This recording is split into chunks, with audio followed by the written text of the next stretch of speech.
It is the year 180, and along the cold, fog-wrapped banks of the Danube, the most powerful man in the world cannot sleep.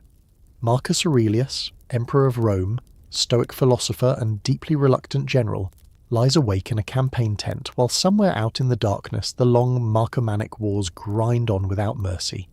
His chest aches, his stomach has troubled him for years, and so, as he does nearly every day of his later life, he reaches in the dark for a small measure of a honeyed medicine called theriac, a thick and bitter paste of some 64 ingredients, and folded quietly among them, a dose of opium. His personal physician mixes it for him, a brilliant, tireless, and famously self-satisfied Greek named Galen. Galen tells us plainly that he adjusted the recipe as the years went on, cutting the opium, back when the emperor grew too drowsy to hold court, and adding it again when the pain and the sleeplessness came creeping back. The historian Cassius Dio records that the emperor leaned on the drug so heavily that he could barely face the day without it. Sit with that for a moment. The empire that gave us roads, aqueducts and law was governed for a while by a gentle insomniac quietly dependent on the dried tears of a flower. And here is the strange part, the part that makes tonight's journey worth taking. Nobody in Rome found this scandalous. Opium was not hidden in a back alley. It was sold openly in the markets, pressed into little cakes, folded into wine, prescribed by respectable doctors, and stamped onto coins beside the goddess of harvest. The ancient world swam in substances we would now shelve behind a pharmacist's counter, or lock away entirely, and it did so with an easy, matter-of-fact shrug that can be genuinely startling to a modern ear. So before you get comfortable, take a moment to like the video and subscribe, but only if you genuinely enjoy what I do here. No pressure, no hard sell.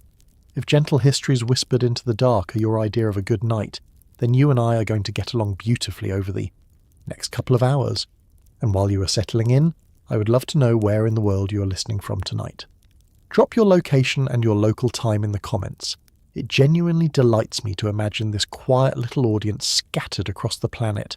Some of you at midnight, some of you on a grey afternoon, some of you pretending to work, all of us wandering back 2,000 years together. Now dim the lights, maybe turn on a fan for that soft background hum, and let us ease into tonight's journey together. There is no rush at all. We have all the time in the world, and the world we are visiting has been patiently waiting for a very, very long time. Picture yourself, then, stepping out of your own comfortable century and into a warmer, dustier, more fragrant age. The air smells of wood smoke and crushed herbs, of wine and river mud, and the faint sweetness of flowers you cannot quite name. You are no longer a passive reader. You are a traveller now, moving through the ports and temples and dinner parties of Greece and Rome, and everywhere you go you will find people reaching for something to ease pain, to summon sleep, to speak with their gods, or simply to make a long evening glow a little brighter. You should understand something before we go any further, because it will shape everything. You see tonight, the Greeks had a single slippery word for all of this. The word was pharmakon, and a pharmakon could be a medicine, or a poison, or a magic charm, all at once, depending entirely on the dose, the intent, and a good measure of luck. The very same plant that soothed a dying man could kill a healthy one. The line between healing and harm was not a wall, it was a doorway, and everyone walked through it. You will meet doctors tonight who wrote careful, sober textbooks about these plants. Textbooks. So good they were copied and trusted for 1,500 years. You will meet an emperor's poisoner who was rewarded with country estates.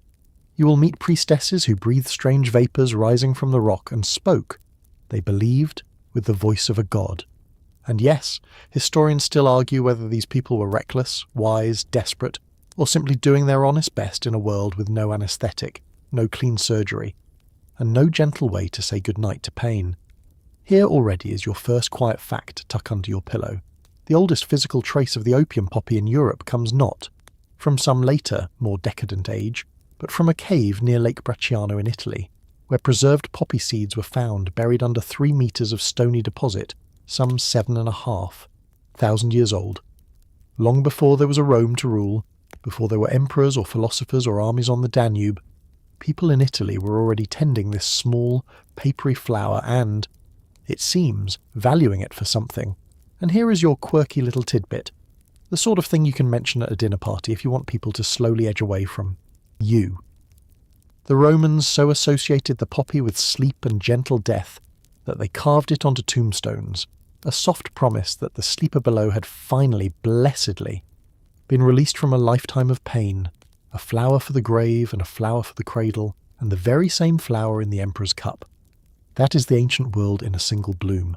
So breathe out, let your shoulders drop and let the centuries fall away. Our poppy has a long story to tell, and we are only just beginning to follow it.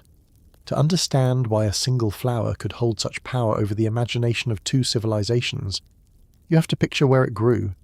In the ancient Mediterranean, the poppy did not hide in some secret garden. It grew in the grain fields, tall and papery among the ripening barley, and wheat, its 4 crumpled petals a startling splash of scarlet against the gold. And because it grew alongside the grain, the Greeks tied it, almost inevitably, to Demeter, the great goddess of the harvest, the mother of all growing things. Her Roman counterpart, Ceres, is why we still say the word cereal every time we pour breakfast into a bowl. You can imagine how the connection formed. Here is the goddess who makes the fields ripen, and here, blooming right in the middle of her golden gift, is a flower whose milky sap can dull the sharpest grief and pull a suffering person down into deep, painless sleep. To an ancient mind, that was not a coincidence. That was a message. The same divine hand that fed you could also, when you had suffered enough, gently switch off the pain and let you rest. Grain for the body, poppy for the soul, both from the same generous, slightly unsettling goddess. And the Greeks leaned into this with real enthusiasm. Statues and poems gave the poppy to their gentlest deities. Hypnos, the god of sleep, and his darker twin brother Thanatos, the quiet god of death, were shown drowsing among poppy blooms. Their Roman cousin Somnus carried them too, and later poets handed a fistful to Morpheus, the god of dreams, whose name you still meet whenever someone drifts off into the arms of Morpheus. It is a lovely bit of branding, really. If sleep and dreams and death all get the same flower, someone in antiquity had clearly noticed exactly what that flower could do. Here is your genuine, well-attested fact for this stretch of the journey, and it is hiding in plain sight in the plant's own name. The botanical species is Papaver somniferum, and that second word, somniferum, is simply Latin for sleep-bringing. When later scholars formally named the opium poppy, they did not reach for anything clever or obscure. They just wrote down, in the plainest possible Latin, the one thing everyone had known about it since before Rome had walls. This is the flower that brings sleep. Case closed. No further questions. The great botanist Theophrastus, who took over Aristotle's school in Athens and who is often called the father of botany, wrote about the juice of the poppy in his careful surveys of the plant world around the end of the 4th century before the Common Era. He described how the sap was collected and how it was used, treating it not as some exotic marvel but as one more useful plant among hundreds, filed neatly between the herbs that cured coughs and the roots that settled stomachs. That casual tone tells you everything. To an educated Greek, the poppy was simply part of the furniture of the natural world. Now, a small confession, and here is where the honest historian has to raise a hand. Historians still argue whether every ancient poppy in myth and art was actually the opium poppy, the sleep-bringing one, or whether some of those scarlet blooms were just the common red corn poppy, the cheerful weed that colours European fields to this day and has almost no narcotic punch at all. The two look broadly similar from a distance, especially if you're a sculptor working in marble rather than a botanist with a magnifying glass. So when you see a poppy on an old coin, you cannot always be certain whether it promised sleep or simply pretty decoration. The ancients, frustratingly, did not label their flowers for our convenience, but the confusion itself is telling, because whether or not every carved poppy was the real narcotic article, the flower had clearly gathered a reputation potent enough to make it worth carving in the first place. You do not put a random weed in the hand of the god of sleep. You put the flower that everybody already associates with drifting off. The symbolism only works because the pharmacology was common knowledge, and it was common knowledge in the most literal way. This was not secret temple lore guarded by hooded priests. A farmer knew it. A midwife knew it. The woman selling herbs from a blanket in the market knew it, and would happily tell you for a coin exactly how much to give a screaming infant to make it finally, mercifully sleep, which, spoiler, was sometimes rather too much. We will come back to that uncomfortable little detail later, because the ancients used opium on children with a breeziness that should make every modern parent go slightly pale. For now, though, just hold the image, a field of gold in the Mediterranean sun, scatter of red poppies nodding in the warm wind, bees moving lazily from bloom to bloom, entirely unbothered by the philosophy of it all. And walking through that field, an ordinary person who understands, without any need for a chemistry lesson, that the flower brushing against their knee holds both comfort and danger in the very same drop of milky sap. That is the quiet genius of the poppy, and the reason our journey begins here. It is beautiful, and it is fragile, and it is dangerous, and the ancient world adored it for all three qualities at once. The Greeks and Romans did not see a contradiction in that. They saw a gift and a warning growing on the very same stem, in the very same field, blessed by the very same goddess who put bread on the table. So let the golden field blur softly at the edges now, and let us follow that milky sap out of the flower and into the careful, patient hands of the people who learn to collect it.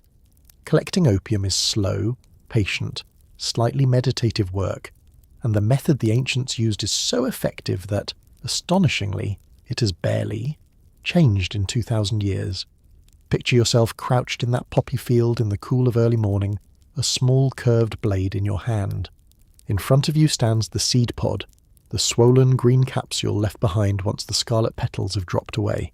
It is fat, smooth, and faintly waxy, about the size of a large marble, and inside it a milky fluid is waiting. You do not cut the pod open. That would be a beginner's mistake, and the plant would simply weep its treasure into the dirt. Instead, you score it, drawing your blade in a series of shallow, careful lines across the skin of the capsule, just deep enough to wound it without slicing through. And then, because nature is in no hurry, you wait. Overnight, from each shallow cut, a white latex slowly seeps and beads and thickens in the air, turning gummy and brown as the hours pass. In the morning you return and scrape off the sticky residue, dark and bitter, and that, when it is dried and pressed, is opium. The Greek physician Dioscorides, whom you will get to know very well tonight, described this exact process in the 1st century of the Common Era, and any modern farmer harvesting opium legally for the pharmaceutical trade would recognize every step. The scoring, the overnight seep, the morning scrape. 2 millennia of medicine, painkillers, and no small amount of misery, all flowing from a technique that a Roman-era doctor could have taught you in an afternoon. There is something humbling in that. We have split the atom and mapped the genome, and we still get our morphine essentially the way Dioscorides did. Now, the ancients were fussy about their terminology, and it is worth knowing. The difference, if only so you can nod wisely the next time it comes up, which, let us be honest, will be never. The pure juice scraped from the scored pod they called opium, from which we get our word opium. But there was also a weaker, cruder preparation made by crushing and boiling the whole. Plant, leaves, and pods together, and squeezing out the liquid. This second, gentler version they called meconium. The good doctors were quite clear that opium was the strong stuff, and meconium the diluted. Cousin, which is the ancient equivalent of knowing the difference between a double espresso and a cup left too long by the window. Here is your solid fact for this leg of the trip. Once collected and dried, opium was worked into a portable, sellable form, and Pliny the Elder tells us it was kneaded and shaped, sometimes into small lozenges or little cakes. Ready for the market stall, it travelled. The city of Ephesus, on the coast of what is now Turkey, became particularly associated with the poppy. Trade and opium moved along the same busy sea lanes that carried wine, oil, and grain across the whole Mediterranean world. This was not a fringe substance smuggled in the dark. It was cargo, weighed and priced and taxed like any other, and where there is a valuable commodity there is inevitably someone cutting corners. Here is your quirky tidbit. Pliny, who had strong opinions about absolutely everything, complained that dishonest sellers adulterated their opium, bulking it out with other gummy substances to stretch the profit. So yes, 2,000 years ago, somewhere in a Roman market, a shady trader was watering down the merchandise, and a grumpy Roman naturalist was writing an angry review about it.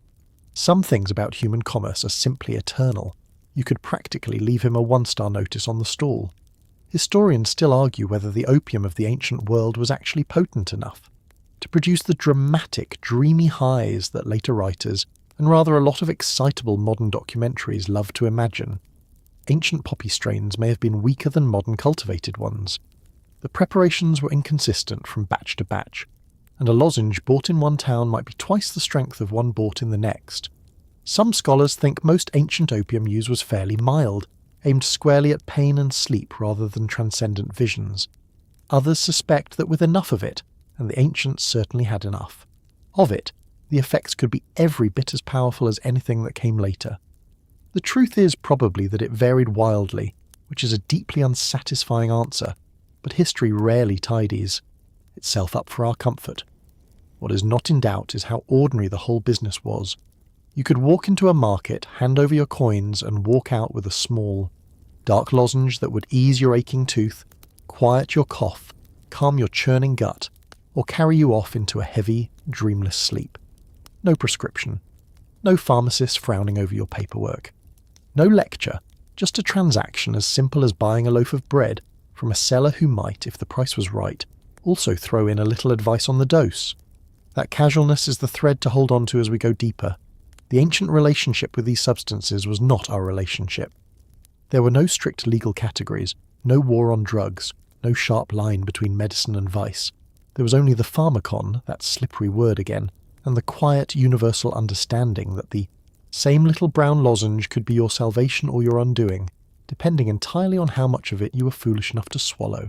So picture the market stall fading behind you now, the smell of dust and herbs and sun-warmed stone, the murmur of haggling voices. Tuck your little lozenge away, unwrapped and unregulated, and let us drift back even further, past the doctors and the traders, all the way to the very oldest stories the Greeks ever told, where drugs first appear not in a pharmacy but in poetry. Long before Greece had doctors writing careful textbooks, it had poets, and the very oldest Greek poetry is already soaked in drugs. Open the Odyssey, that great wandering epic attributed to Homer, and you will find one of the earliest and loveliest descriptions of a mood-altering substance anywhere in Western literature. It happens at a dinner party, of course, because where else would it happen? The scene is the palace of Menelaus in Sparta. The guests have fallen into gloom, remembering absent friends and the long griefs of the Trojan War, and the evening is curdling into misery. So Helen, the same Helen whose face supposedly launched 1,000 ships, quietly does something remarkable. She slips a drug into the wine bowl. Homer calls it nepenthe, which means, quite literally, the banisher of sorrow.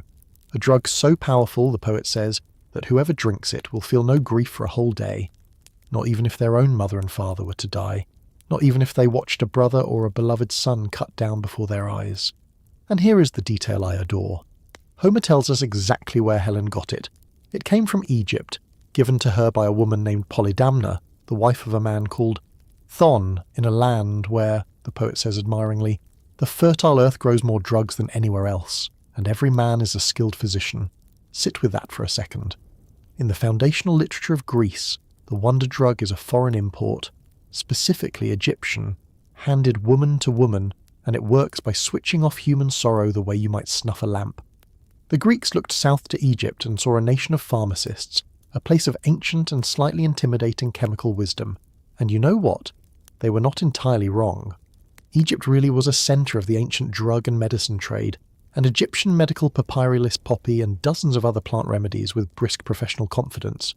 Historians still argue whether nepenthe was meant to be a real, identifiable substance or simply a poetic fantasy. Some say it was opium, the sorrow-dulling poppy we have been following, dissolved into wine, exactly as later Greeks and Romans really did dose their drinks. Others suggest cannabis, or some blend of herbs, or a memory of Egyptian funeral practice. And a good number of scholars throw up their hands and say it was never meant to be pinned down at all, that Homer was painting a dream, not writing a recipe. We will never know, and that uncertainty is somehow perfect, because it means the very first drug in Greek literature is one nobody can quite identify. The banisher of sorrow keeps its own secrets, but nepenthe is not the only chemical marvel wandering through the Odyssey. Sail a little further with our hero Odysseus and you reach the land of the lotus eaters, a gentle, dangerous people who live on the fruit of the lotus. When some of Odysseus's crew taste it, they are undone, not by violence but by contentment. They lose all desire to go home. They just want to stay, chewing the sweet fruit, forgetting their families, their ship, their entire lives, drifting in a warm haze of not caring. Odysseus has to drag them back to the boats by force, weeping, and lash them under the benches. It is, when you think about it, one of the earliest and most vivid descriptions of the way a pleasant substance can quietly steal a person's ambition and leave a happy, hollow calm in its place. Homer understood something about the seductive danger of feeling too good. And then, most famous of all, there is Circe, the enchantress on her island, who welcomes Odysseus's men into her hall and serves them a kindly-seeming meal. But she has mixed her food and wine with wicked drugs, and the moment the men eat, she taps them with her wand and turns them into pigs, grunting and bristling in her steer, though cruelly, keeping their human minds intact so they know exactly what has happened. Odysseus only escapes because the god Hermes gives him a magic herb called moly, a mysterious plant with a black root and a milk-white flower, which makes him immune to her potions. The very first antidote in Western literature, handed over by a god, so that a hero could outdrug a witch. Here is your quirky little tidbit to carry off to sleep. Botanists and classicists have spent a genuinely absurd amount of energy trying to work out what moly actually was, this fictional counter-drug from a 3,000-year-old poem. The leading modern candidate is the snowdrop, an innocent little spring flower which, it turns out, contains a compound that really can counter certain kinds of poisoning that cause hallucinations and confusion. So a magic herb invented for a myth may have accidentally described a real pharmacological effect, which is either a delightful coincidence or evidence that Homer knew more than he was letting on. Take your pick. It is late, and either answer is charming. What all these stories share is a single revealing instinct. To the earliest Greeks, drugs were powerful, foreign, and morally slippery. They could comfort you or trap you, heal you or transform you into livestock, and the difference lay entirely in who was mixing the bowl and why. That word again, pharmakon, sits underneath all of it, refusing to choose between medicine and poison. Helen's kindly cup and Circe's wicked one are, chemically speaking, cousins. So the poets got there first, long before the physicians, and they framed the entire conversation the Greeks and Romans would go on having for the next 1,000 years. Drugs as gift. Drugs as danger. Drugs as the thing that happens again and again at dinner in the wine. Which is convenient because dinner and wine are exactly where we are heading next, out of the misty world of myth and into the very real, very loud, very drunken reality of the ancient drinking party. If opium was the medicine of the ancient world, wine was its water, its comfort, its ritual, and its most cheerfully abused drug of all. Wine was everywhere. It was drunk by rich and poor, by soldiers and senators, by philosophers and farmhands, by children in watered form and by gods in myth. To be a Greek or a Roman was in large part to be a person with a cup of wine somewhere near your hand. And the astonishing thing, the thing that would horrify a modern sommelier, is that almost nobody drank it the way we do. You did not, if you were a civilised person, drink your wine neat. To pour undiluted wine straight down your throat was considered the mark of a barbarian, a savage, a person with no self-control and probably no table manners either. Civilised people mixed their wine with water, and not a shy splash of water either. The usual ratios were generous, sometimes 1 part wine to 2 parts water, sometimes 1 to 3, occasionally even weaker. The ancients looked at a full-strength cup the way you might look at someone drinking neat spirits at breakfast, with a raised eyebrow and a quiet judgment. At the heart of the Greek drinking party, the symposium, stood a large, beautiful mixing bowl called the crater. This was the social and literal centre of the evening. Into the crater went the wine and the water, blended to an agreed strength, and from the crater the cups of all the guests were filled. It was communal by design. Everyone at the party drank from the same shared brew at the same shared strength, which meant the whole room rose and fell together on the same gentle tide of intoxication. There was something almost democratic about it, a shared voyage rather than a private indulgence. Here is your reliable fact for tonight. The word symposium itself tells you what these gatherings were really for. It comes from Greek roots meaning, roughly, drinking together. Not eating together, not debating together, but drinking together.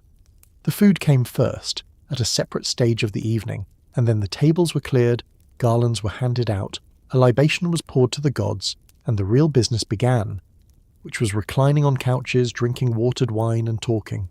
And oh, how they talked. Some of the most celebrated works of Greek philosophy are set at exactly these parties. Plato wrote an entire dialogue called the Symposium, in which a roomful of Athenians drinking through the night take turns making speeches about the nature of love. It is one of the great texts of Western thought, and it is technically a record of a very classy drinks evening. Now, the couches deserve a word because they are wonderfully particular. You did not sit at a symposium. You reclined. Guests lay propped on their left elbows on cushioned couches arranged around the room, drinking and eating in a sort of permanent, elegant lounge. To a modern eye, it looks impossibly decadent. A room full of adults lying down to drink, and honestly, once you have pictured it, the standard dinner party starts to feel like a missed opportunity. Why have we all agreed to sit upright? The Greeks knew something we have forgotten. Here is your quirky tidbit, and it is a slightly awkward one.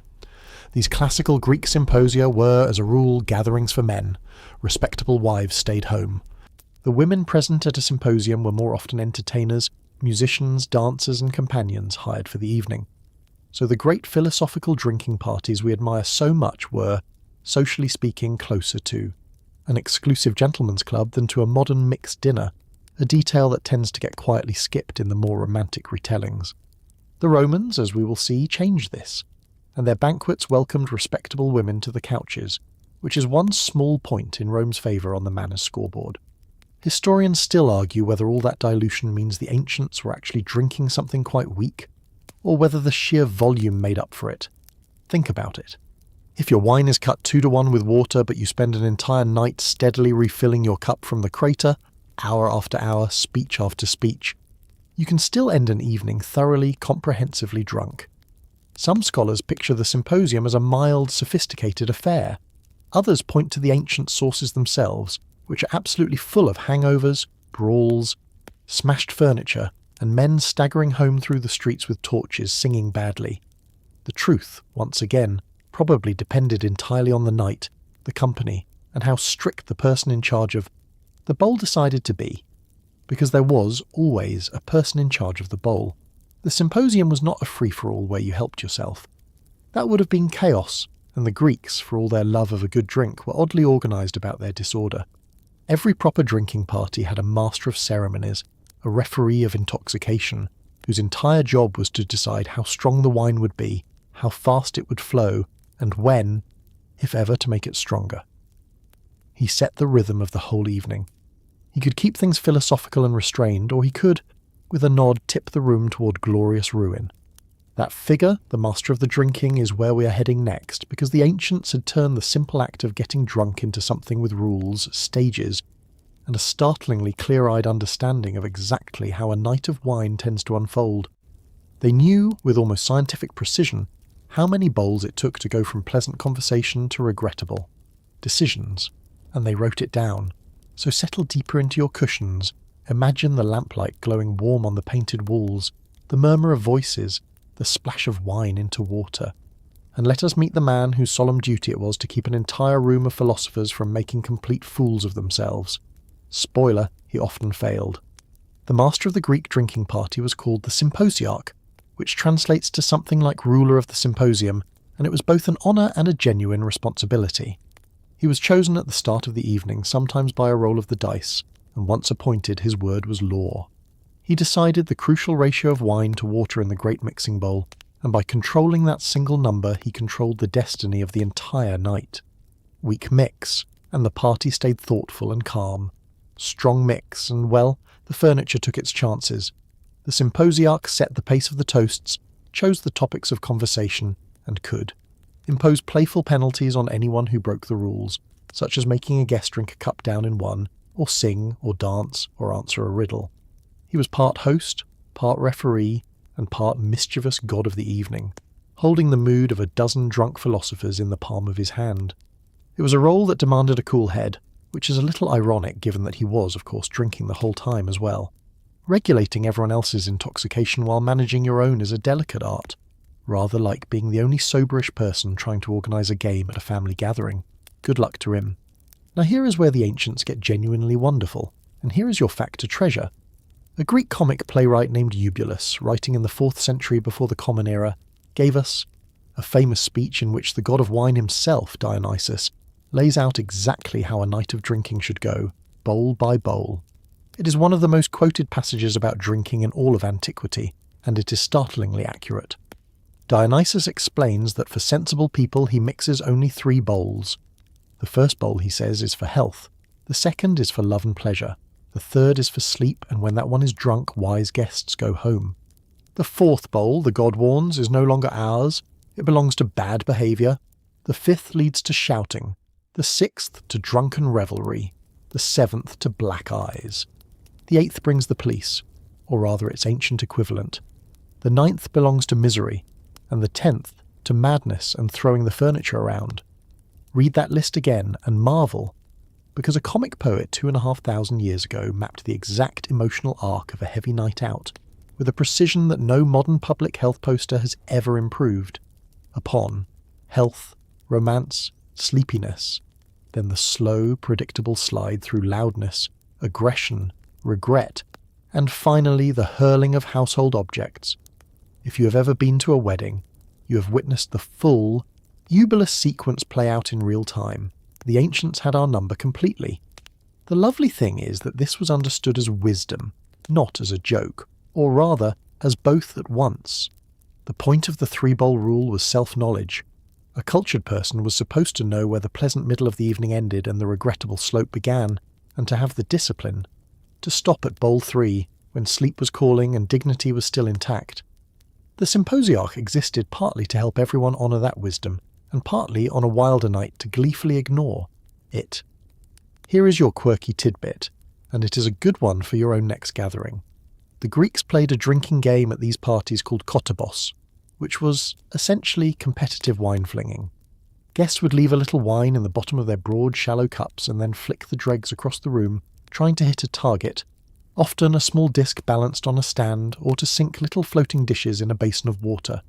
There was technique involved, a particular twist of the wrist, and skilled players were admired. Prizes were given, so the sophisticated intellectual heirs of Socrates spent their evenings hurling the backwash of their wine across the room at a target for points. Every civilization, no matter how refined, eventually invents a way to throw things while drunk. It appears to be a human constant. Historians still argue whether the 3-bowl ideal was ever actually followed, or whether it was, like most good advice about moderation, mainly admired and rarely obeyed. The literature is full of parties that clearly rocketed straight past bowl 3 and kept going, and moralists were forever complaining about young men who drank themselves stupid. The ideal existed. Whether anyone lived up to it on a good night is frankly doubtful, and the very fact that the poets kept repeating the warning suggests that people needed constant reminding. You do not lecture people about stopping at 3 unless they have a strong and reliable habit of not stopping at 3. And so the symposium became a kind of controlled experiment in human weakness, staged night after night across the Greek world. The rules were clear. The wisdom was ancient. The mixing bowl sat there in the middle of the room, glinting in the lamplight, and everyone knew exactly how the evening was supposed to go.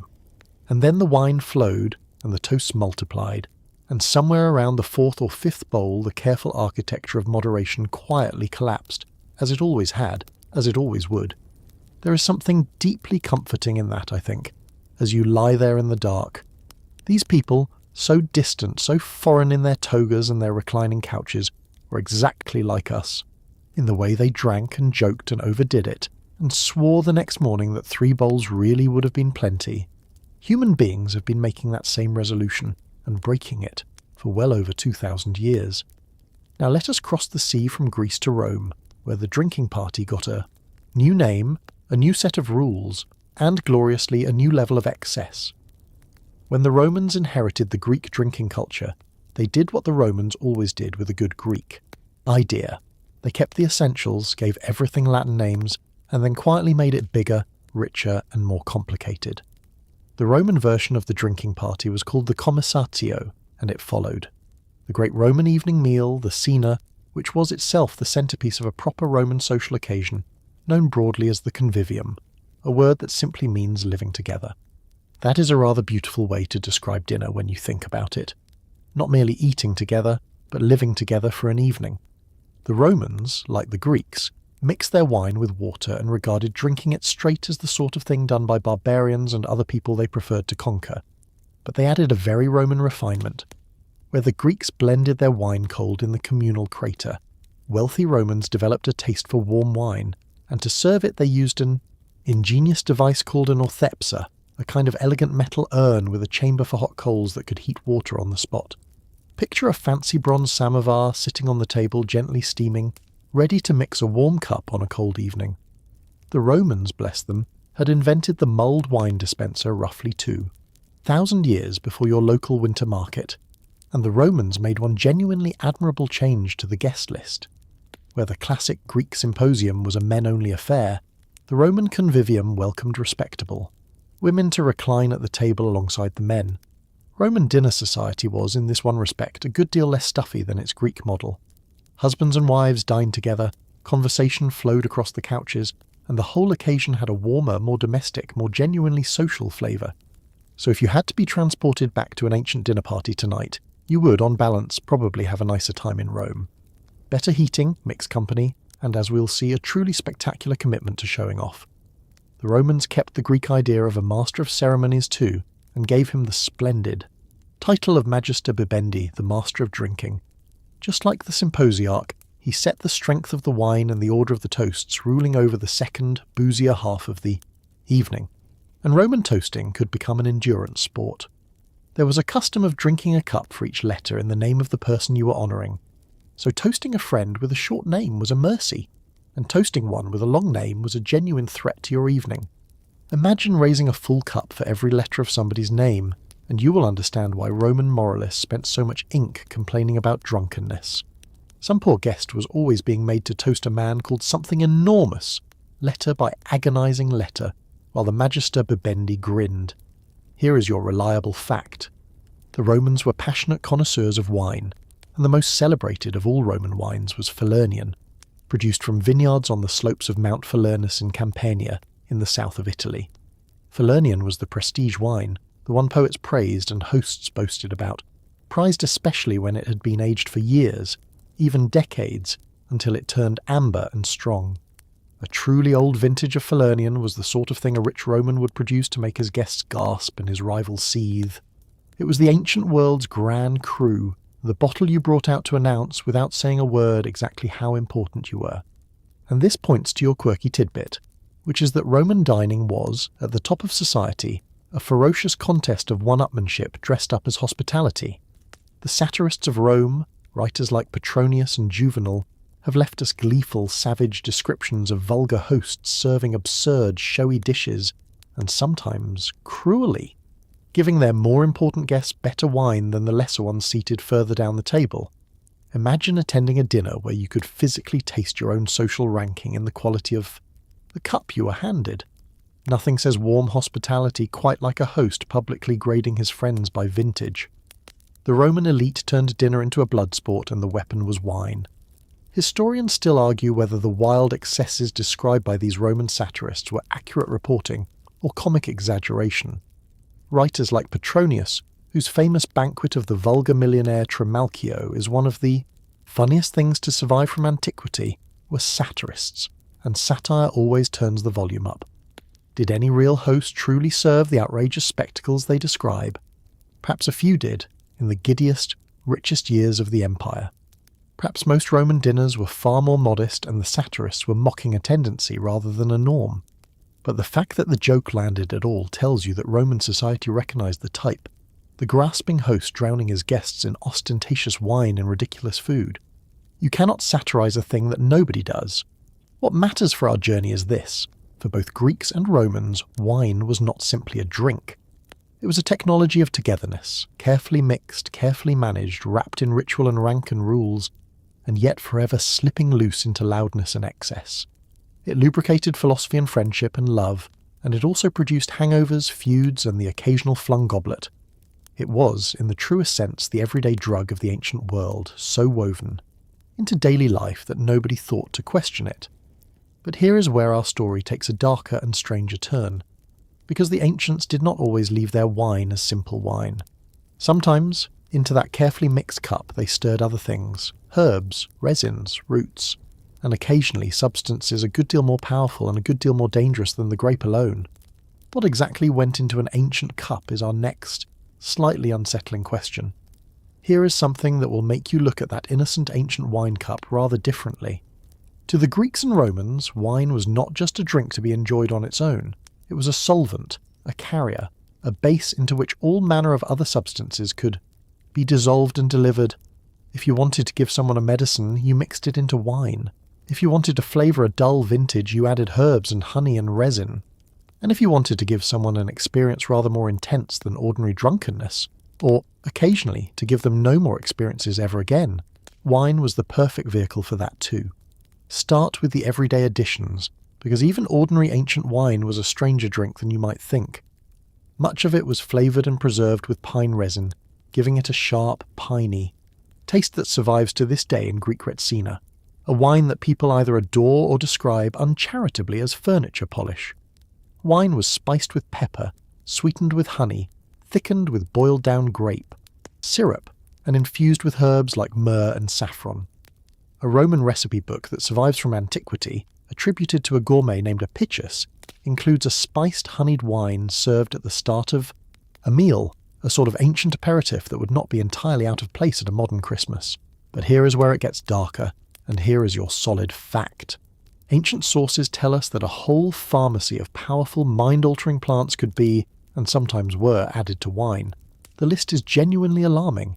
Henbane, mandrake, deadly nightshade, thornapple, hellebore, opium poppy, even darnel, a grass whose seeds could be infected with the same ergot fungus we will meet later at the Sacred Mysteries. These are not gentle herbs.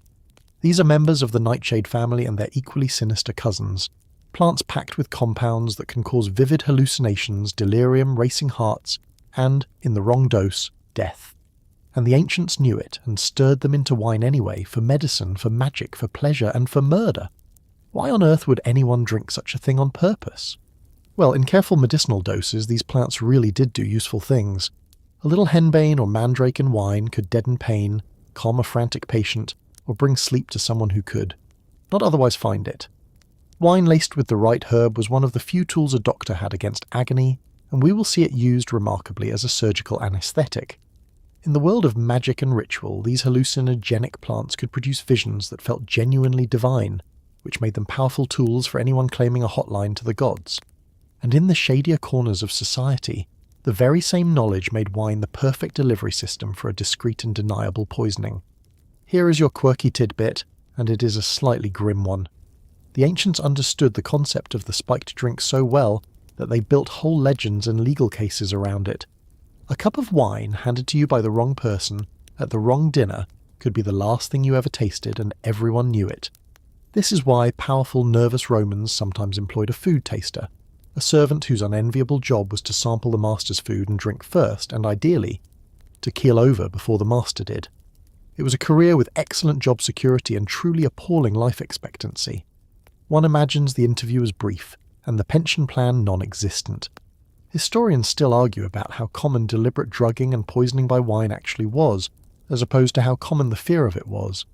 The ancient sources are full of poisonings, but many of them are rumours, political smears, and convenient explanations for deaths that might have been perfectly natural. When a healthy emperor suddenly died after dinner, poison was always the whispered suspicion, whether or not any poison was involved. So the Roman world may have been less thoroughly poisoned than its gossips believed, and more thoroughly paranoid. But the knowledge was real, the plants were real, the recipes were real, and at least some of the poisonings, as we will see, were absolutely real. The fear was not baseless. It was just perhaps inflated by a society that loved a dramatic story about a scheming relative and a fatal cup. What I find most striking is the sheer, casual expertise of it all. An educated ancient person had a working knowledge of the plant world that would put most of us to shame. They knew which root soothed and which one killed, which leaf brought sleep and which brought visions, how much was medicine and how much was murder. This was not secret wizardry. It was practical, everyday knowledge, passed down through families of herb sellers and doctors and, yes, poisoners, as ordinary in its way as knowing which mushrooms in the woods are safe to eat. They lived closer to the plants than we do, and the plants, in turn, held more power over their lives and deaths. So the next time you picture an ancient banquet, all reclining couches and warm wine and philosophical chatter, add a faint, uneasy shimmer to the scene. Somewhere in that cheerful room, someone knows exactly what a pinch of the right dried root would do if it found its way into a cup. Usually it never does. The wine is just wine, the evening is just an evening, and everyone goes home merely drunk. But the knowledge is always there, quietly, at the edge of the lamplight. Enough of the shadows for now. Let us step back into the daylight and into the hands of the people who studied these plants most carefully of all, not to harm, but to heal. The doctors of the ancient world were about to turn all this scattered plant lore into something remarkable, a science of drugs, written down and handed forward across the centuries. Long before Rome ruled the world, the Greeks had begun the slow, patient work of turning scattered folk knowledge about plants into something more like medicine. And at the fountainhead of that tradition stands a name you already know, Hippocrates, the physician of the island of Kos, who lived in the 5th and 4th centuries before the Common Era, and whose name is still spoken every time a new doctor takes an oath. The Hippocratic writings, a large collection of medical texts produced by Hippocrates and his followers, mark a genuine turning point, an attempt to explain illness through observation and nature rather than through curses and angry gods. And in among those writings, the poppy appears. The Hippocratic doctors knew opium and prescribed poppy preparations for a range of complaints. They understood it as a powerful ally against pain, and above all against sleeplessness. To a physician with almost no other tools against suffering, a drug that could reliably quiet a patient and grant them rest was close to miraculous. Imagine practicing medicine in a world with no proper anaesthetic, no reliable painkiller, nothing to offer a person in agony but a few plants and a soothing voice. In that world, the poppy was not a vice. It was one of the most precious things in the entire medical cupboard. Here is a detail worth holding on to, and it is your fact for this section. The ancient physicians tended to prize opium first and foremost as a sleep bringer, rather than purely as a painkiller. Dioscorides, whom we will properly meet in a moment, described the poppy's chief virtue as its soporific quality, its power to bring sleep. This is a subtle but revealing emphasis. We tend to think of opium and its descendants primarily as painkillers, and of course the ancients used it that way too. But to them, the gift of sleep itself was central, the blessed switching off of a restless, suffering mind. In a world without any of our modern comforts, the ability to guarantee a person a night of deep, dreamless rest was worth its weight in gold. The philosopher-botanist Theophrastus, Aristotle's brilliant successor whom we met earlier admiring the poppy, also studied its juice and its effects with the same careful eye he turned on every growing thing. Between the Hippocratic doctors and the botanists like Theophrastus, the Greeks were building up a body of real, observed, transmissible knowledge about how these plants behaved in the human body. They were, in their way, doing pharmacology, centuries before anyone had a word for it. They just did it with their eyes, their notebooks, and a great many patients who, frankly, did not have a lot of say in the matter. Here is your quirky tidbit. The Greek doctors did not only give opium by mouth. Ancient medical texts describe using poppy in an astonishing variety of ways, mixed into drinks, formed into pills, applied as poultices, and even, in some recipes, dripped into the ear or worn as an amulet. There is a certain charm in imagining a Greek physician gravely prescribing that a poppy preparation be poured, of all places, onto the top of the head to encourage sleep, which really was recommended by some. Whether it worked or was simply a very relaxing scalp treatment, we cannot say, but you have to admire the willingness to experiment. When your medicine cabinet is mostly plants, you get creative about the delivery. Historians still argue about just how sophisticated ancient pain management really was. On one hand, the doctors clearly had access to genuinely effective substances, opium chief among them, plus mandrake and henbane, and they used them with real skill. On the other hand, they had no way to measure a dose precisely, no understanding of the underlying chemistry, and no reliable way to standardize the strength of a given batch. So ancient pain relief was a strange mixture of the remarkably effective and the alarmingly hit or miss. A skilled physician with good opium could ease terrible suffering. A careless one with a strong batch could ease a patient right out of this world entirely. The line, as always, was the dose, and the dose was mostly guesswork. But do not let the guesswork fool you into thinking these people were fools. They were not. They were careful, curious, observant, and often deeply humane. The Hippocratic tradition included a strong ethical streak, a sense that the physician's job was to help, and, at the very least, to do no harm. Faced with a suffering, dying patient in a world with no hospitals, no surgery worth the name, and no cure for most serious diseases, the ancient doctor reached for the poppy not out of recklessness, but out of compassion. Sometimes the only mercy medicine could offer was sleep, and the poppy could give it. There is something quietly moving in that, I think, as you lie there tonight, warm and safe and able to reach for a glass of water or a pill, or a doctor's phone, number whenever you need one. For most of human history, none of that existed. There was pain, and there was the poppy, and there were careful, worried physicians trying to weigh one against, the other with nothing but experience to guide them. Every dose was a small gamble against suffering, made in good faith, in the flickering lamplight of a world that had so very little else to offer. The Greeks laid the foundation, but the man who would gather all this plant knowledge together into a single, magnificent, wildly influential book was not a philosopher in an Athenian garden. He was a working doctor who marched with the Roman army, treating soldiers, seeing the whole sprawling empire and writing down everything he learned about every useful plant he could find. His book would outlive the empire itself and be trusted for the next 1,500 years. His name was Dioscorides, and he is where we go next. And so the poppy that gave sleep could also give death, and the wise physician kept both possibilities always in mind. That double nature, comfort in one hand and danger in the other, is the shadow we follow now. Somewhere in the 1st century of the Common Era, a Greek physician named Pedanius Dioscorides, born in the town of Anazarbus in the region of Cilicia, in what is now southern Turkey, set out to do something no one had quite managed before.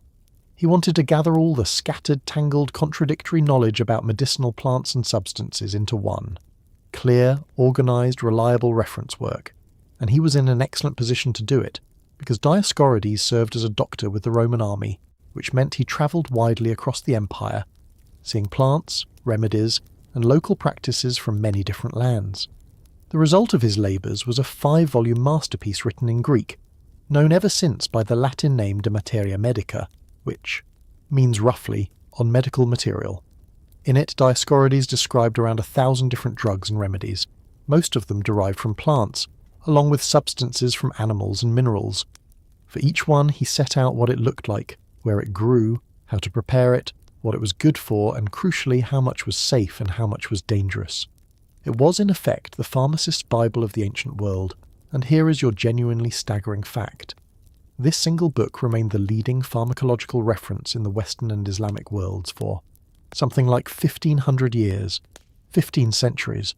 From the Roman Empire through the entire Middle Ages right up to the Renaissance, doctors and apothecaries reached for Dioscorides.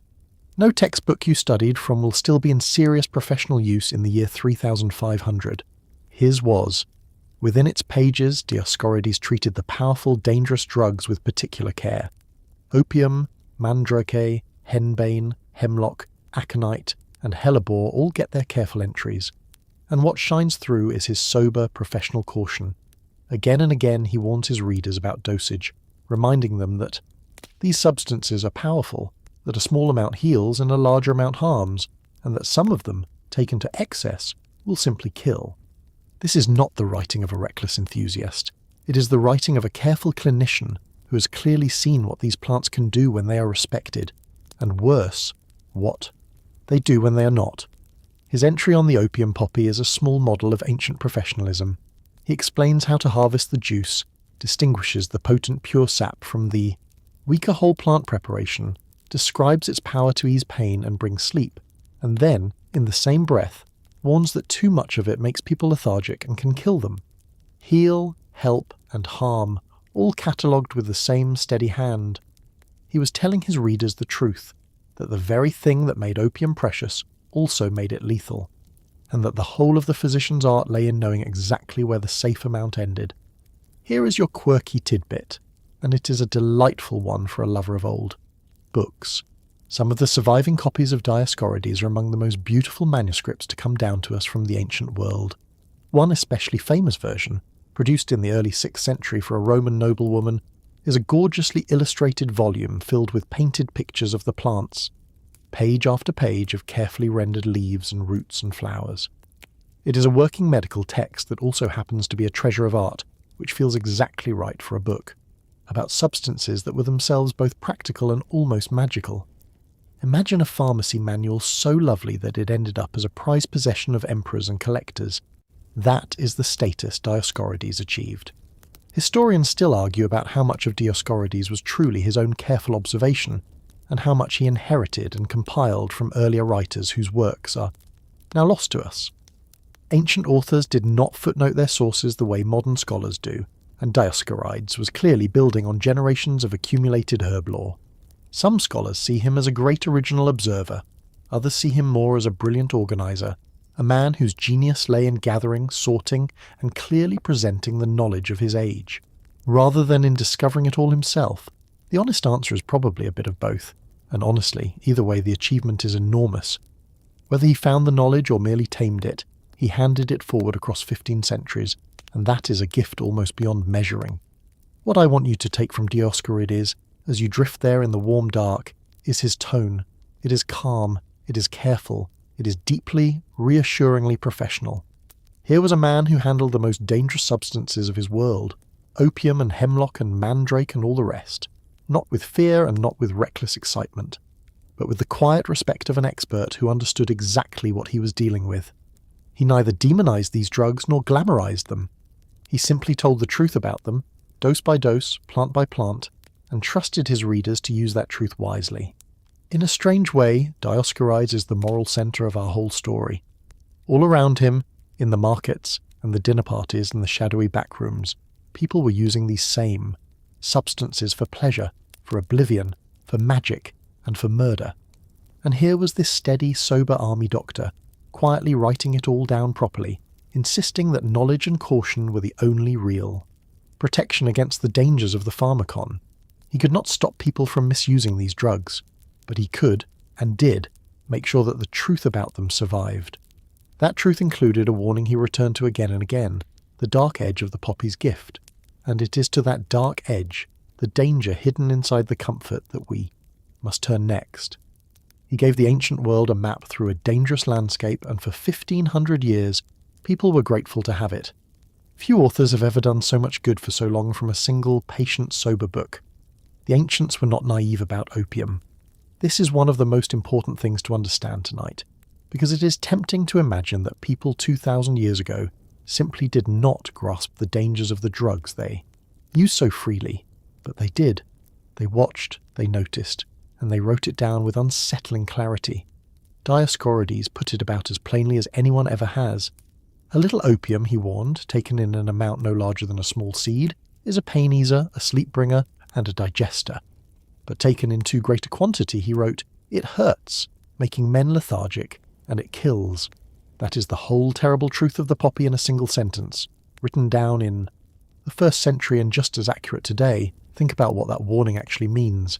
The ancients understood that this was a substance where the gap between the helpful dose and the fatal dose was frighteningly narrow. A grain too much was not a stronger medicine. It was a slow, sleepy death. And because they had no way to measure or standardize their doses precisely, every use of opium carried a quiet element of risk, a small roll of the dice, especially when the strength of the batch was unknown. The good physicians managed this with experience and caution. The careless, the desperate, and the unlucky did not always manage it at all. Here is your fact, and it is a sombre one. The ancient sources are quite clear that opium was, at times, used deliberately to end life. It was employed in suicides. In a world of incurable diseases, unbearable pain, political disgrace, and looming execution, a fatal dose of opium offered what some saw as a gentle exit, a way to slip out of an intolerable life through the door of sleep rather than through violence. The same drug that a physician used to grant a suffering patient a few hours of rest could, in a larger measure, grant a permanent one. The Romans, with their strong cultural strain of stoicism about death, did not always regard this as we might. To choose the manner of your own ending was, to some Roman minds, matter of dignity rather than despair.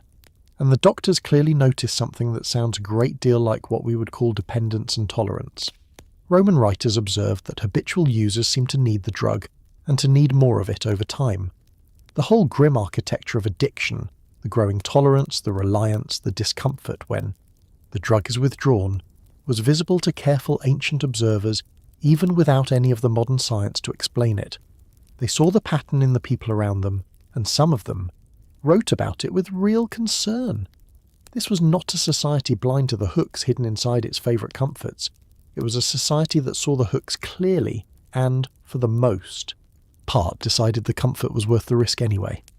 Which, if you think about our own age of prescriptions and pharmacies, is not a decision we're in any strong position to judge.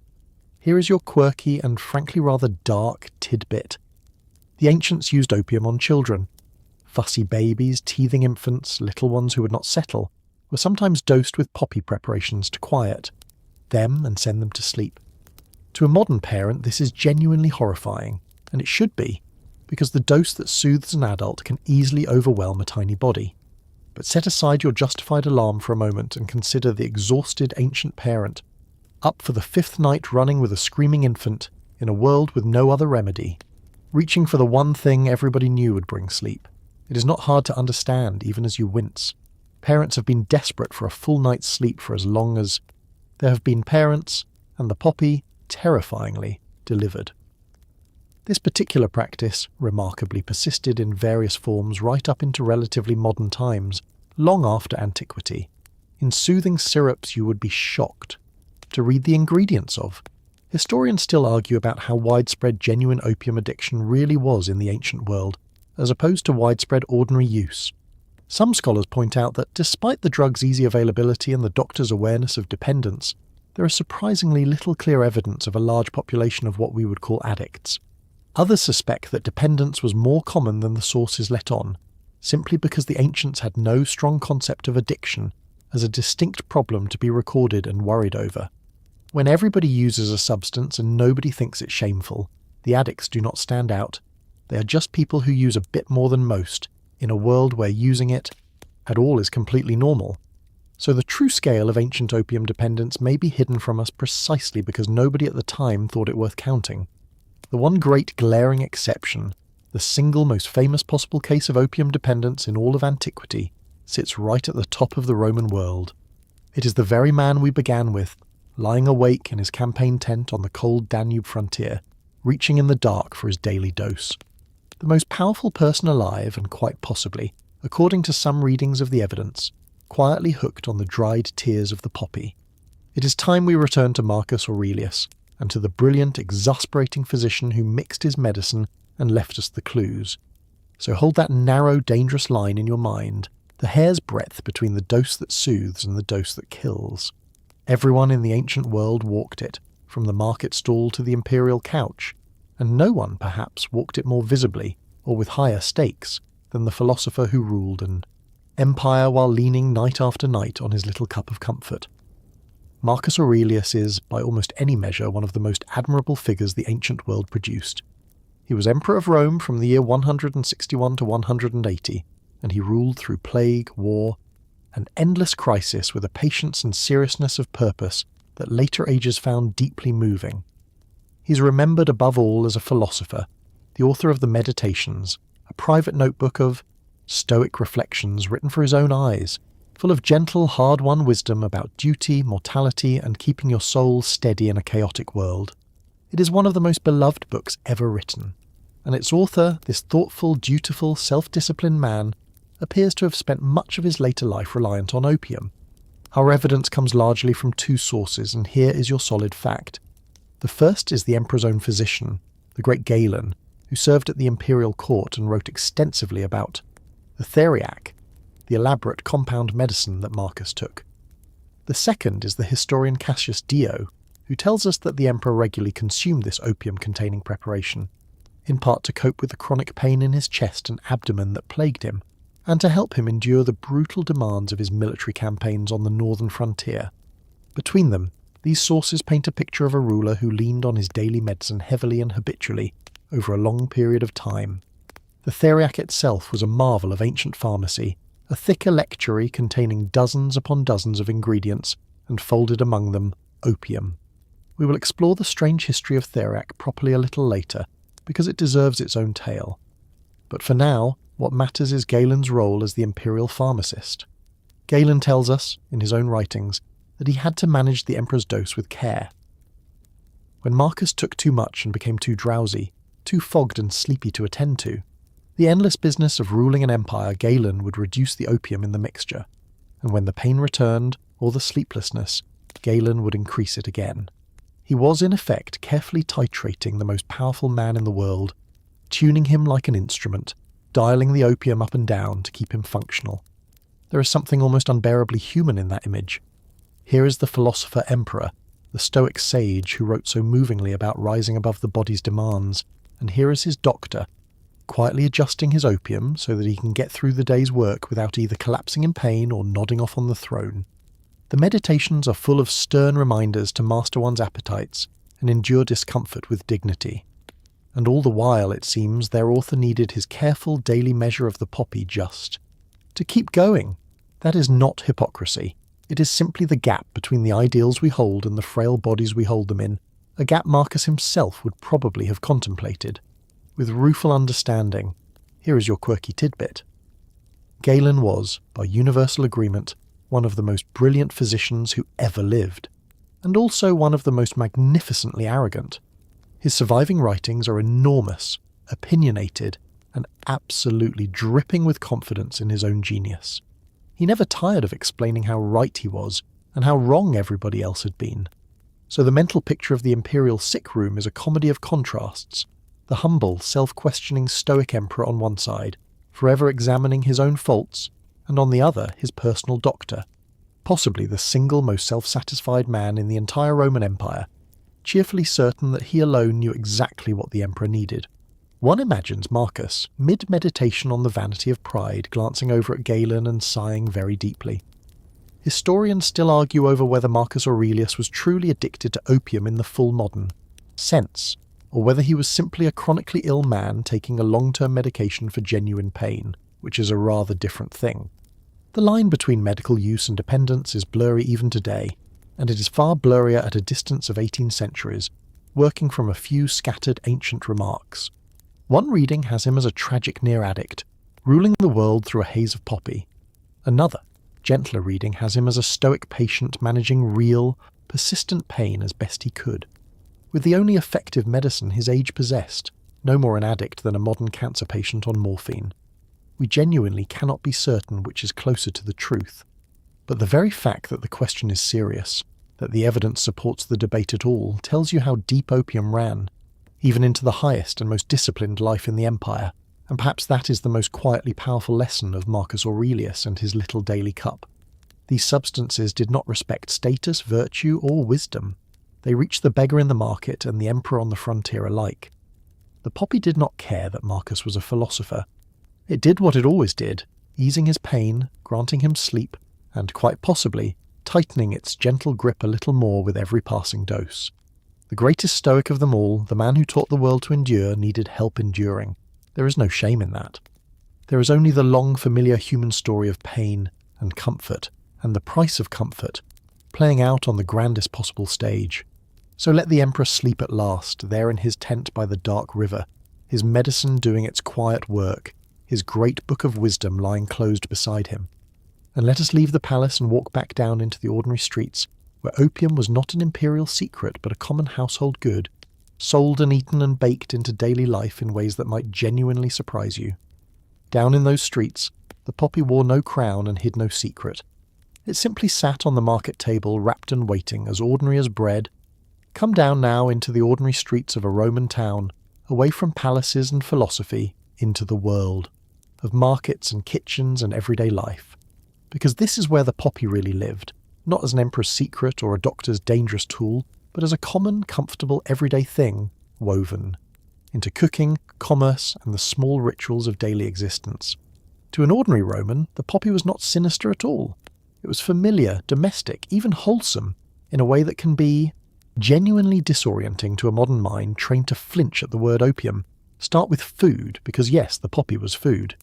Poppy seeds, which come from the very same plant, were a common ingredient, sprinkled on bread and cakes and mixed with honey, exactly as they are today on the roll you might buy from a bakery this week. The Romans ate poppy seeds happily and healthily, and poppy seeds, to be clear, will not get anyone high, containing only the faintest traces of the plant's active compounds. But the line between the culinary poppy and the medicinal poppy was blurry in the ancient kitchen, and recipes existed for poppy preparations that were rather more potent than a simple seeded cake. There was a whole gentle spectrum from the harmless sprinkle of seeds on your loaf to the serious business of the scored pods dried juice. Here is your fact, and it is a beautiful little piece of evidence hiding on a coin. The poppy appeared on ancient money, jewellery and pottery, often held in the hands of goddesses of fertility and harvest, right alongside sheaves of grain. on one Roman coin struck in the city of Ephesus in the years around the reign of the Emperor Titus. The figure of Concord, the goddess of harmony, is shown holding wheat ears and a poppy together in one hand and a cornucopia, a horn of plenty, in the other. Grain and poppy side by side as twin symbols of abundance and well-being. To put the poppy on your coinage as an emblem of harmony and plenty tells you everything about how unproblematically the ancients regarded this flower. It was a symbol of the good life, not a warning. And the poppy was woven into how the Romans thought about sleep and death. Those two gentle siblings. Poppies were carved onto tombs and funerary monuments, where they carried a soft and rather lovely meaning. They spoke of rest, of release from the pain of life, of an eternal and untroubled sleep. To place a poppy on a grave was to say that the dead had finally been freed from suffering and had passed into a deep and peaceful rest, watched over by the gentle gods of sleep. It is one of the tenderest uses of the flower in the whole ancient repertoire, and it draws directly on everyone's shared practical knowledge of what the poppy actually did, which was to end pain and bring sleep. Here is your quirky tidbit. The Roman god of sleep, Somnus, and his Greek counterpart Hypnos were sometimes depicted scattering poppies, or pouring a sleep-inducing liquid from a horn to send mortals off to their rest. Picture the god of sleep drifting through the night sky, sprinkling poppies over the weary world below, like a sort of narcotic sandman, and you have captured exactly how the ancient imagination linked this one flower to the daily miracle of falling asleep. Every night, as far as an ancient Roman was concerned, a god was essentially dosing the entire population with dream flowers so they could rest, which is, honestly, a lovelier bedtime image than most of what we tell ourselves, so feel free to borrow it as you drift off tonight. Historians still argue about how sharply the ancients themselves distinguished between the harmless everyday poppy and the powerful medicinal one, given that they use the same word and the same plant for both. Did an ordinary Roman munching a poppy seed cake think about the fact that the very same flower, prepared differently, could kill an emperor's pain or end a life? Almost certainly not most of the time, any more than you think about the chemistry of caffeine while enjoying your morning coffee. The knowledge was there in the culture, available when needed, but it did not haunt the breakfast table. The poppy was simply one of those deep, quiet presences in ancient life, comforting in one form, powerful in another, and utterly unremarkably ordinary in both. That ordinariness is the thing I most want you to feel tonight. We have built such heavy walls around these substances that it takes real effort to imagine a world without them. A world where the poppy was a harvest emblem on a coin, a topping on a cake, a comfort on a tomb, and a medicine in a cup all at once, all without scandal. It was not a better world or a worse one exactly. It was simply a world that drew its lines in very different places than we draw ours, and lived, on the whole, quite comfortably with substances that would set off every alarm in a modern pharmacy. So we have followed the poppy from the mythical dawn of Greek poetry, to the emperor's tent, to the baker's tray and the carved tomb. It has been our patient guide through the gentle side of the ancient drug world, the side concerned with sleep, comfort, and the easing of pain. But the poppy was not the only powerful plant the ancients reached for. Growing in the same fields, sold at the same stalls, catalogued in the same great books, were plants stranger, and, darker still, plants tangled in legend and dread. And the strangest of them all was a root that, people whispered, was shaped like a human being, and screamed when it was pulled from the earth.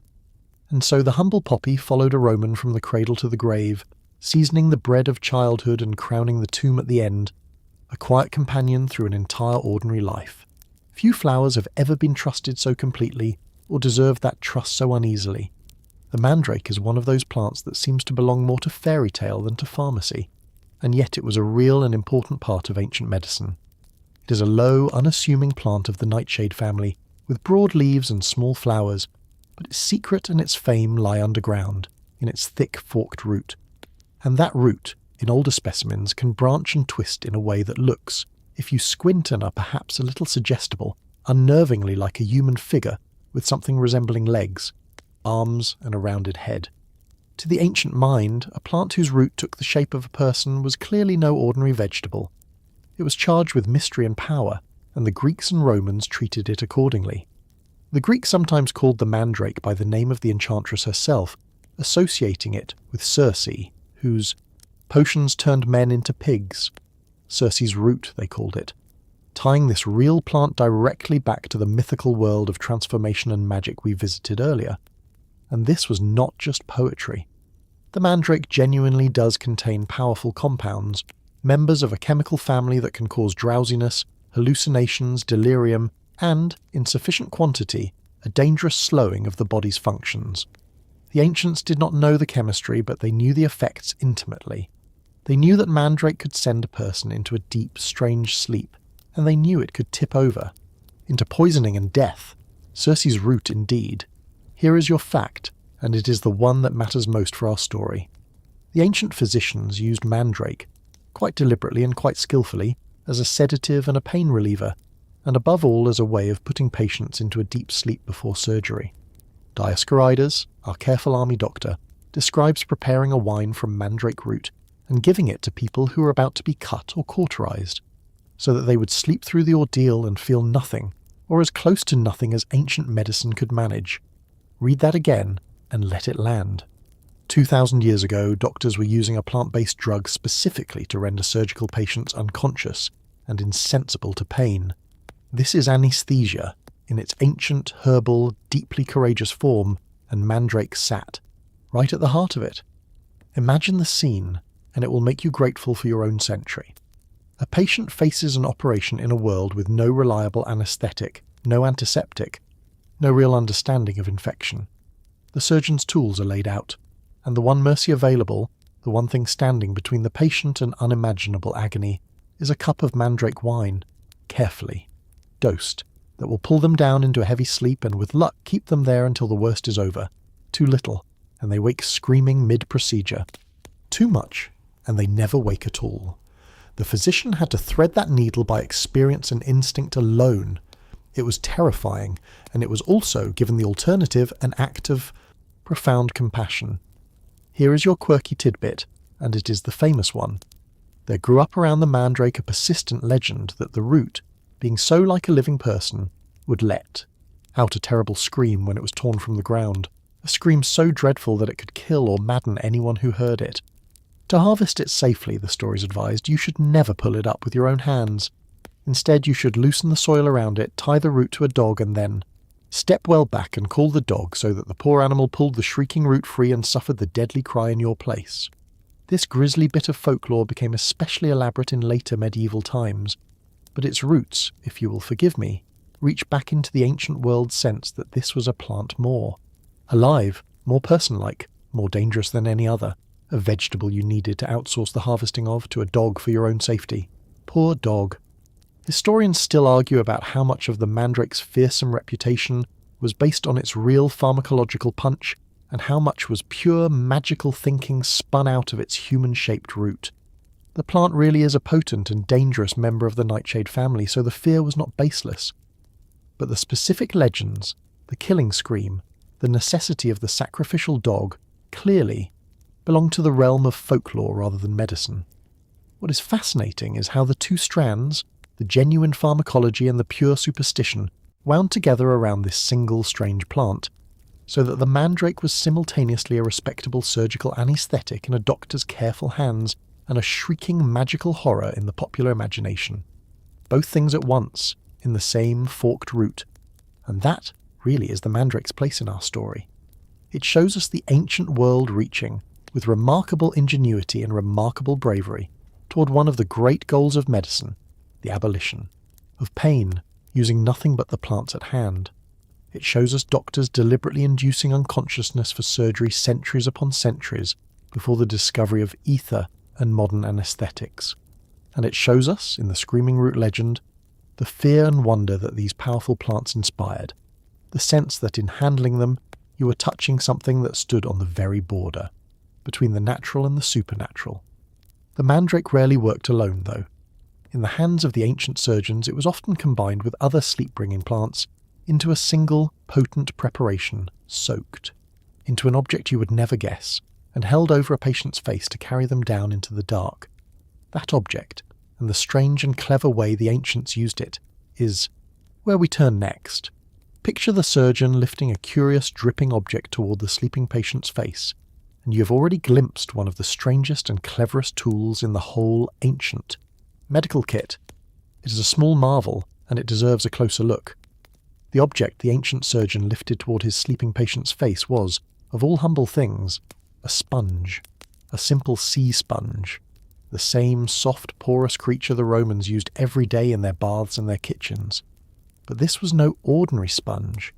This one had been soaked in a powerful brew of the strongest sleep-bringing plants the ancient world possessed, then dried and stored, ready to be woken again when the knife was needed.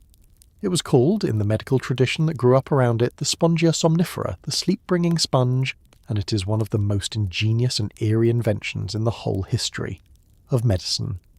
The recipe varied, but the core idea was consistent and clever. You took a sponge and steeped it in a concentrated infusion of the great trio of ancient sedatives, opium, mandrake, and henbane, sometimes with other herbs added for good measure. Then you let the sponge dry, locking all that chemical power into its fibres, where it could be kept until needed. When the time came for surgery, you rehydrated the sponge with hot water, and the warmth released the drugs back into a fragrant, potent vapour and liquid. The sponge was then held over the patient's nose and mouth, and as they breathed in the rising fumes, they sank down gradually into a deep and merciful sleep. And then, only then, did the surgery begin. Here is your fact, and it is a genuinely remarkable one. The plants in that sponge, opium, mandrake and henbane contain, respectively, morphine, scopolamine and atropine, compounds that modern medicine still recognizes and in refined form still uses today. Morphine remains one of our most important painkillers. Scopolamine and atropine are real drugs with real uses in modern surgery and anesthesia, so the ancient sleep sponge was not folk nonsense. It was, in its crude and dangerous way, delivering a cocktail of genuinely effective, genuinely powerful anesthetic and sedative compounds, the same active substances in principle that a modern anaesthetist might draw upon. The ancients had stumbled, through centuries of careful observation, onto a real and working chemistry of unconsciousness. But do not let the cleverness distract you from the sheer terror of it. This was medicine walking a knife edge over an abyss. There was no way to measure the dose in that sponge with any precision. The strength depended on the plants, the batch, the soaking, the drying, the temperature of the water, and the individual patient's own body. Hold the sponge too briefly, and the patient stirs and wakes into the middle of their own operation, a nightmare almost too awful to contemplate. Hold it too long or make the brew too strong, and they slide past sleep into something deeper and permanent and simply never wake up at all. The surgeon was gambling with his patient's life at both ends, trying to find that narrow band of true unconsciousness between agony and death, armed with nothing but a damp sponge and hard-won experience. Here is your quirky tidbit, and it is a tribute to the sheer staying power of a good idea. The sleep sponge did not die with the ancient world. The knowledge was preserved, refined, and carried forward, particularly through the great medical traditions of the medieval Islamic world, and versions of the spongia somnifera were used in European surgery right through the Middle Ages and beyond for well over 1,000 years. This single technique, this drug-soaked sponge held over a frightened face, remained one of the best options humanity had for surgical anesthesia until the discovery of ether in the 19th century finally offered something better. Think of that unbroken chain, generation after generation of surgeons and patients, all relying on essentially the same soggy, potent object, from the Roman world almost to the age of the telephone. Some inventions are simply too useful to abandon, however frightening they are. Historians still argue about how reliable and how widely used the sleep sponge really was, and how often it worked, as intended versus how often it failed in one direction or the other. The surviving recipes and descriptions are real, but they do not come with success rates, and we have no way to count how many patients slept peacefully through their surgery, and how many woke screaming or never woke at all. Some scholars suspect the technique was more talked about than reliably practiced. Others believe it was a genuine, if perilous, working tool of the ancient and medieval surgeon.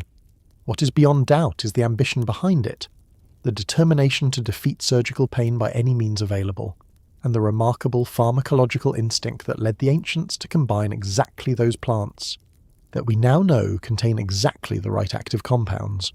There is a kind of quiet heroism in the whole thing when you sit with it. Faced with the brutal necessity of cutting into a living, conscious human being in a world without any of the safeguards we take for granted, the ancient doctors did not simply shrug and reach for the strongest patient holders they could find. They thought, they experimented, they drew on everything their tradition knew about the sleep-bringing plants, and they built, out of a sponge and a handful of dangerous roots and saps, a genuine tool for the abolition of pain. It was imperfect and it was perilous, but it was real, and it eased untold suffering across more than a millennium. The plants that filled that sponge, though, had lives of their own beyond the surgeon's table. Henbane, in particular, that third member of the great sedative trio, was a plant with a dark and fascinating reputation all its own. A plant tangled up with madness, magic, and a strange proverb about sailing to a particular town for a cure. It belongs to a whole sinister family of plants, and that family is where we wander next, deeper into the ancient world's cabinet of beautiful, useful, and thoroughly dangerous poisons. Let us open, carefully, the ancient world's cabinet of dangerous plants, and meet the nightshade family properly. This is a group of plants that has fascinated and frightened humanity for thousands of years, and for very good reason. It includes henbane, deadly nightshade, which is also called belladonna, and the thornapple, along with the mandrake we have already met. These plants share a family of powerful chemical compounds that act on the human nervous system in dramatic ways, causing dilated pupils, racing, hearts, flushed skin, wild hallucinations, delirium, and, in sufficient dose, coma and death. They are beautiful, some of them, with their glossy berries and pale flowers, and they are among the most dangerous. Plants that grow in the temperate world. Henbane, that third ingredient of the surgeon's sleep sponge, was well known to the ancients as a sedative and a painkiller, but also as a plant that could tip a person into a strange and frightening delirium. Its very name in some later tongues means, essentially, killer of hens, a nod to its poisonous power. The ancients used it in small, careful doses to deaden pain, calm the frantic and bring troubled sleep, and they knew that a larger dose brought raving madness, and beyond that, death. It sat, like so much of our story, right on that razor's edge between medicine and poison, useful in a trained hand and lethal in a careless or a wicked one. Deadly nightshade, belladonna, carries its danger in its very name in some languages and its beauty in another, for belladonna means beautiful lady. Here is your quirky tidbit, and it reaches beyond the ancient world, but it is too good to leave out. That lovely name is thought to come from a cosmetic use of the plant. Drops made from it were used in later centuries to widen a woman's pupils, which was considered alluring, giving the eyes a large, dark, dreamy look. So a plant deadly enough to kill was also in dilute form a beauty product, dropped into the eyes to make them more attractive. The nightshades were forever like this, wearing the mask of beauty or medicine over a genuinely lethal core. Nothing about them was ever simple, and everything about them was a gamble. Now here is your solid fact, and it comes with one of the best proverbs the ancient world ever produced. There was another powerful plant the ancients relied upon, called hellebore, which they used among other things as a drastic purge and remarkably as a supposed treatment for madness and mental illness. The town of Anticyra in Greece became so famous for its supply of hellebore and its treatment of the mentally troubled that it gave rise to a stock phrase. To tell someone to sail to Anticyra was the ancient equivalent of telling them they were out of their mind and needed treatment, a polite classical way of saying you should have your head examined. Roman writers used the phrase with relish. Imagine insulting someone's sanity not by tapping your temple, but by suggesting they book passage to a particular spa town famous for its madness cure. It is such a wonderfully specific insult that it makes you a little sad we have lost it. Sail to Anticyra, my friend, take the long route. Hellebore, it must be said, was a genuinely dangerous drug, and the ancient physicians treated its use as a serious and risky business. Administering it was thought to require great care and a strong patient, because the plant could easily overwhelm and kill the very person it was meant to cure. There is something poignant in the image of ancient doctors dosing the mentally ill with a violent purgative in the sincere belief that they were driving out the illness, when in truth they were often simply poisoning already suffering people. But it was done in earnest, as real medicine, by people genuinely trying to help, with the only tools their understanding allowed. We should be slow to laugh, given how confidently every age, including our own, deploys treatments that later ages will find bewildering. Historians still argue about how the ancients managed to use these ferociously toxic plants as often as they apparently did without simply killing everyone who took them. Part of the answer is that dose really is everything, and skilled practitioners had generations of accumulated experience about how much was safe. Part of it is that the sources probably record the successes and the dramatic failures while staying silent about the ordinary, unremarkable poisonings that surely occurred. And part of it, frankly, is that ancient patients were tougher, or at least more fatalistic than we are, living as they did in a world where the risk of death was simply the constant background hum of existence. When every illness might kill you anyway, a dangerous cure looks a good deal more reasonable than it does to us, cushioned as we are by modern medicine. What ties this whole dark family together, henbane and belladonna and thornapple and hellebore and mandrake, is that recurring ancient truth we keep circling back to, the truth captured in that single word, pharmakon. Every one of these plants was medicine and poison at once. Everyone could ease suffering or cause it, cure madness or induce it, grant, sleep or death, depending entirely on the dose and the hand that gave it. The ancients did not have the luxury of clean, safe, precisely measured drugs. They had these wild, potent, temperamental plants, and they used them anyway, with courage and caution and no small amount of prayer, because the alternative was to offer their suffering patients nothing at all. But some of these plants were used not to heal and not to seek visions, but for a single cold purpose, the deliberate ending of a human life. And no plant in the ancient world is more famous for that grim role than the one that killed a philosopher whose name still echoes through every classroom in the world. In the year 399 before the Common Era, in the city of Athens, the philosopher Socrates was sentenced to death. He had been convicted on charges of corrupting the young and disrespecting the city's gods in a trial that has troubled the conscience of the Western world ever since. And the method of his execution was a cup of poison, brewed from one of the most notorious plants of the ancient world, hemlock. The account of his death, written by his devoted student Plato in the dialogue known as the Phaedo, is one of the most famous and most moving death scenes ever recorded, and it gives us an extraordinarily vivid picture of exactly what this poison did. Hemlock is an innocent-looking plant, a tall, feathery member of the carrot and parsley family, with lacy white flowers, easily mistaken for something harmless, but it contains a powerful poison that attacks the nervous system in a slow, creeping, methodical way, and Plato's account describes its effects with chilling clinical precision.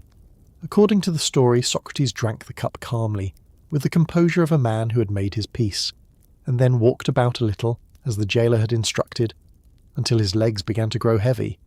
Then he lay down, and the man who had administered the poison pressed on his feet and legs, asking if he could feel anything, and Socrates said no.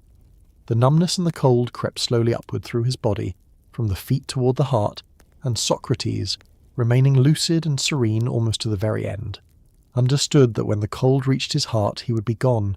Here is your fact, drawn straight from that account. The description of hemlock poisoning that Plato gives us, the gradual paralysis. Rising from the extremities upward, the coldness and heaviness climbing through the limbs, the mind remaining clear as the body shuts down, is broadly consistent with what we now understand about how the poison in hemlock actually works.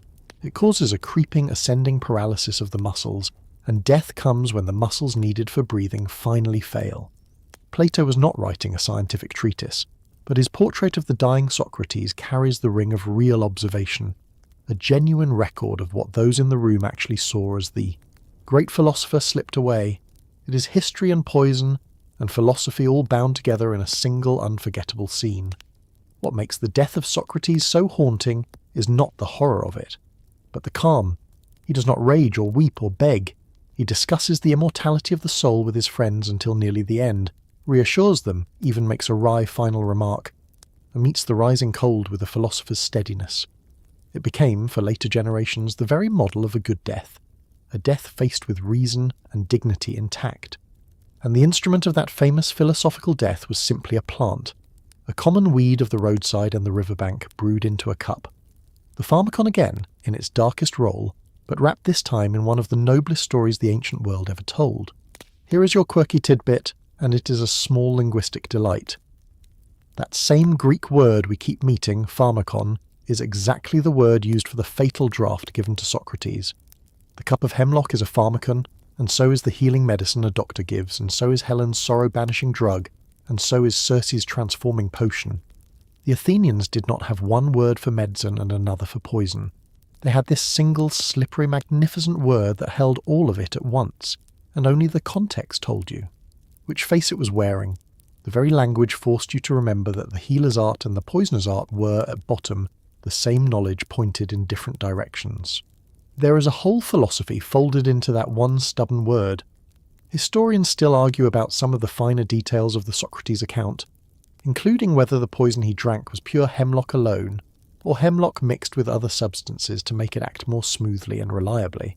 Some scholars have wondered whether the notably calm, painless death Plato describes fully matches what pure hemlock would do, and have suggested the Athenian executioners may have refined their fatal recipe over the years for a cleaner result. Others defend Plato's account as essentially accurate. We cannot settle it now across so many centuries, but the debate itself is a reminder that even the most famous death in philosophy comes down in the end to a question of pharmacology, of exactly what was in that cup and exactly how it did its work. The execution of Socrates shows us poison in its most public, most official, most solemn form, a poison handed over by the state, in daylight, as a legal punishment, sanctioned and recorded and mourned. But poison had another life in the ancient world, a life lived in shadow rather than daylight, in whispers rather than lawful verdicts. In the corridors of power, especially in Rome, poison became something else entirely, a quiet weapon of ambition, a tool for clearing rivals and settling scores, dreaded precisely because it could not be seen coming. A cup of wine at dinner, a dish passed by a smiling relative, and a healthy person dead by morning with no wound and no proof. That shadow world of secret poisoning and the deep corrosive fear it bred in Roman society is where we go next. It is a darker corner of our journey, but a fascinating one, full of dread and suspicion, and one truly remarkable woman who turned murder into a profession. So keep the image of the calm philosopher in your mind as a kind of anchor, and let us step from the honest daylight of his death into the whispering shadows of the imperial court. Keep the calm philosopher in your mind as a kind of anchor, a fixed and honest star as we leave the daylight behind. What waits ahead is far less noble and far more Roman. Rome, at the height of its power, was a society quietly obsessed with the fear of poison. Among the wealthy and the powerful, where fortunes and thrones and inheritances were at stake, the possibility of a discreet poisoning hung over every banquet and every cup like a faint, persistent shadow. This was not entirely irrational paranoia. Poison was real, it was available, it was hard to detect, and it left no obvious mark, which made it the ideal weapon for anyone who wanted. A rival, a relative, or a spouse removed without the mess and risk of open violence. In a world of vast inheritances and murderous ambition, the smiling face across the dinner table might, just might, be planning to watch you die. Here is your fact, and it shows how seriously Rome took the threat. The Romans passed actual legislation against poisoning, most notably a law from the time of the dictator Sulla, in the early 1st century before the Common Era, which dealt with murderers and poisoners together, and set out penalties for those who prepared, sold, or administered harmful drugs with intent to kill. The very existence of such a law tells you that poisoning was common enough and feared enough to require the full attention of the Roman state. And revealingly, the same word sat at the heart of it, the Latin cousin of that Greek pharmakon, a word for drug that could mean either a healing medicine or a deadly poison. Roman law itself had to grapple with the fact that the poisoner and the pharmacist were reaching into the very same cabinet. The fear expressed itself in the daily habits of the powerful. Wealthy, nervous Romans employed food tasters, servants whose grim duty was to sample every dish and cup before their master touched it, so that any poison would strike them down first and give warning. It was, as I said earlier, a job with truly dreadful prospects. But it speaks volumes about the atmosphere of the age that such a role existed at all, that a rich Roman considered it simply prudent to have someone else risk death at every meal. Imagine living in such a way that hiring a professional to eat your food first seemed like ordinary common sense. That is the texture of fear we're talking about, woven right into the act of sitting down to dinner. And the fear fed on itself, because poison is the perfect subject for rumour. When a prominent Roman died suddenly, especially a young or healthy or politically important one, poison was always the first whisper, whether or not any poison had been involved. A convenient death was, almost by reflex, called a suspicious death. This means the ancient sources are absolutely riddled with accusations of poisoning that we can never verify. A swirling fog of suspicion in which real murders and natural deaths and pure political slander are hopelessly mixed together. Half the emperors and princes of Rome are said by someone to have been poisoned. Some surely were, many surely were not. The truth is lost in the very atmosphere of dread that made the accusation so easy to make and so hard to disprove. Here is your quirky tidbit. So deep did this preoccupation run that the Romans came to associate certain notorious real-life poisoners with an almost legendary status, and stories of professional poison makers, often women, circulated widely. The image of the woman who dealt in death, who kept a private pharmacy of lethal substances and hired out her deadly skills to the ambitious, became a fixture of the Roman imagination. And unlike some fears, this one had at least one very solid, very real, and very well documented basis. A woman whose career of poisoning reached right into the imperial family and who was astonishingly protected and rewarded by an emperor for her services. Rome did not merely imagine its master poisoners. At least one of them genuinely existed, and business, apparently, was good.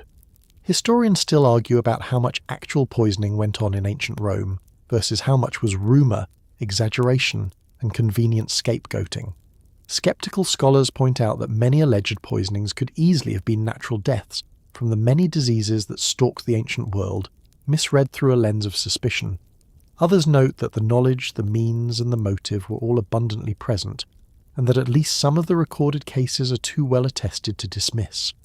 The likely truth is that Rome was both genuinely poisoned and wildly paranoid at the same time, that real murders happened often enough to keep the fear alive, and that the fear then multiplied the perceived number of murders far beyond the reality. It was a society that had talked itself into a state where every sudden death looked like foul play, precisely because foul play was so plausible. What is not in doubt is that this dread created a market, and where there is a market, there is a specialist ready to fill it. In the poisonous atmosphere of the imperial court under the Emperor Nero, one woman rose to become the most famous poisoner in all of Roman history, a professional dealer in death whose services were sought at the very highest level, who trained apprentices in her deadly craft, and who was rewarded not with execution, but with country estates. Her name has come down to us across nearly 2,000 years, and her story is one of the darkest and most extraordinary in our entire journey tonight. Her name was Locusta, and to understand her, we have to step right into the murderous heart of one of the most notorious families ever to rule Rome. So gather your composure, because the next stretch of our path runs through betrayal, ambition, and a series of very carefully prepared cups. It is a grim tale, but a gripping one, and I promise to tell it gently. She turned the vague dread of the age into a genuine trade, with clients, methods, and a reputation, and the emperor she served found her not appalling but useful. Locusta came, by most accounts, from Gaul, the sprawling territory that is now largely France, and she arrived in Rome carrying a deep and specialized knowledge of poisons, the properties of deadly plants, and the grim art of turning them into effective, discreet, and reliable instruments of death. She was, in the plainest terms, a professional poisoner, perhaps the most accomplished the ancient world ever produced, and her skills brought her to the attention of the most dangerous family in Rome. To read her story is to watch a specialist ply a monstrous trade with unsettling competence, and to watch the Roman state reward her for it. Her first great commission, according to the ancient historians, came from Agrippina, the formidable and ruthlessly ambitious wife of the Emperor Claudius. Agrippina wanted her husband dead so that her own son Nero could take the throne, and in the year 54 of the Common Era, Claudius died after eating a dish of mushrooms. The sources tell us that Locusta supplied the poison for the deed slipped into the emperor's food. Claudius, the scholarly, stammering, unexpectedly capable ruler, was gone, and Agrippina's teenage son Nero became emperor of Rome. The poisoner from Gaul had, with a single carefully prepared dish, changed the course of imperial history. It was an audacious debut, and it would not be her last performance. Here is your fact, and it is the darkest and most vivid episode in Locusta's career. Once Nero was emperor, he feared his young stepbrother Britannicus, the natural son of Claudius, as a rival for the throne. So Nero turned to Locusta to eliminate the boy, but the first poison she supplied worked too slowly, merely making Britannicus ill rather than killing him, and the furious young emperor, according to the sources, had Locusta flogged and threatened her, accusing her of giving him a mere medicine instead of a poison. Locusta, thus encouraged, went back to her work and prepared something far stronger and faster, which she is said to have tested first to be sure of its speed. And then came the truly chilling detail of its delivery. At a formal dinner, Britannicus was served a drink that had, as was the custom, been tasted first by a servant to prove it's safe. But the drink was too hot, and so cold water was called for to cool it to a drinkable temperature, and it was in that innocent cup of cold water, added after the tasting, that Locusta's fast-acting poison had been hidden. Britannicus drank, and collapsed almost at once, and died there at the table, while Nero, the sources coldly report, remarked that it was merely one of the boy's epileptic fits and carried on with dinner. It is one of the most horrifying scenes in Roman history, a child murdered at a banquet, by a poison cleverly slipped past the taster through the loophole of the cooling water. Locusta's expertise had turned a simple dinner ritual into a flawless murder, and here is your quirky and deeply disturbing tidbit. Locusta was not punished for these crimes. She was rewarded. Nero, delighted with her deadly services, is said to have granted her a pardon, generous gifts and country estates, and even, remarkably, to have sent her students so that she could teach her poisonous craft to a new generation. Sit with that. The most notorious poisoner in Rome ran what amounted to a school of assassination, with imperial backing funded by the very throne her poisons had helped to secure. She was, in effect, a state-sponsored specialist, her monstrous knowledge treated as a valuable resource to be preserved and passed on. It is one of the most cynical arrangements in all of ancient history, and it tells you volumes about the moral world of Nero's court. Locusta's story has a grim ending, as such stories tend to. Her protection lasted only as long as her protector. When Nero fell and died, and a new emperor named Galba came to power in the chaos that followed, Locusta's imperial shelter vanished. She was arrested, condemned and executed, led through the city and put to death as a criminal at last, her long career of poisoning finally catching up with her, once the emperor who valued it was gone. The woman who had dispatched so many with her hidden cups met her own end at the hands of the state, a fitting, if belated, conclusion to a life, spent dealing in death. Historians still argue about how much of Locusta's story is precisely accurate, and how much has been embroidered by hostile ancient sources eager to blacken the memory of Nero and his circle. The historians who tell us about her, writing somewhat after the events, had every reason to pile up the horrors of Nero's reign, and the figure of the wicked female poisoner was a satisfying villain for a moralizing tale. Some details may be exaggerated, but the core of the story, that a professional poisoner named Locusta served the imperial family, was involved in notorious deaths, and was protected by Nero, is generally accepted as genuine. She was a real woman, with a real and terrible expertise, operating at the very summit of Roman power. Locusta represents the very darkest use of the ancient knowledge of drugs. The pharmacon turned wholly to murder, all its healing potential inverted into pure lethality. But her existence points to something else too, a natural and very human response to the age of poison. In a world where a hidden cup could kill you at any dinner, where even emperors fell to secret drugs, would you not long, above all things, for protection? Would you not dream of some magical antidote, some universal remedy that could render you immune to every poisoner Locusta might prepare? One ancient king dreamed exactly that dream, and pursued it with an obsessive, self-experimenting fervour that has become legendary. His name gave us a word, and his quest is where we turn next. His name was Mithridates VI, king of Pontus, a realm on the southern shore of the Black Sea, and he ruled in the 1st century before the Common Era as one of Rome's most stubborn and formidable enemies. But it is not chiefly his wars that we remember tonight. It is his extraordinary, obsessive and slightly mad quest to make himself immune to poison.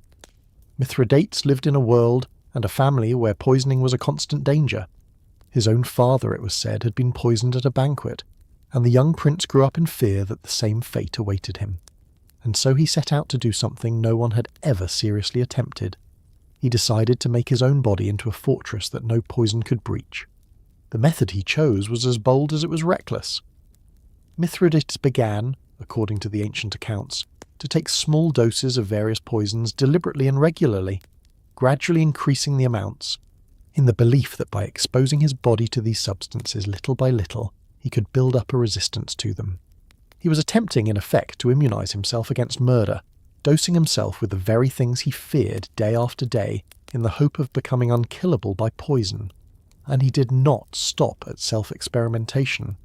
He is said to have studied poisons and their antidotes intensively, testing deadly substances and their possible remedies on condemned prisoners, coldly observing which combinations killed and which cures worked, building up a body of knowledge written in the suffering of his captives. Here is your fact. Out of all this grim research, Mithridates is credited with developing a famous compound antidote, a mixture of many ingredients intended to protect against a wide range of poisons, which became known after him as Mithridatium, or the Mithridate. It was said to contain a long list of components, opium among them, along with myrrh, saffron, ginger, cinnamon, and a great many other herbs and substances, dozens in total, all combined into a single protective remedy to be taken regularly as a shield against poisoning. Whether it actually worked in any meaningful way is extremely doubtful, but the idea of it, a universal antidote, a single medicine to guard against all poisons, seized the ancient imagination and would not let go for well over 1,000 years. And here is the famous, bitterly ironic ending to the king story, which is your quirky tidbit, though quirky feels like the wrong word for something so darkly poetic. When Mithridates was finally defeated by the Romans and cornered, with no escape left, he is said to have wished to die by his own hand rather than be captured and paraded in. A Roman triumph, and so he took poison. But the poison, according to the legend, would not kill him.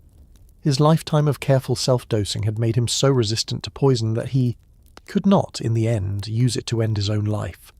The very immunity he had spent decades building now trapped him in a life he wished to leave. In the most famous version of the tale, he had to ask a loyal soldier to run him through with a sword instead, defeated at last not by poison but by his own terrible success against it. It is one of history's great dark ironies, the man who made himself unpoisonable, unable to poison himself when he most needed to. Historians still argue about how much of the Mithridates legend is true, and how much is romantic embroidery, and in particular whether his self-immunization could possibly have worked as described.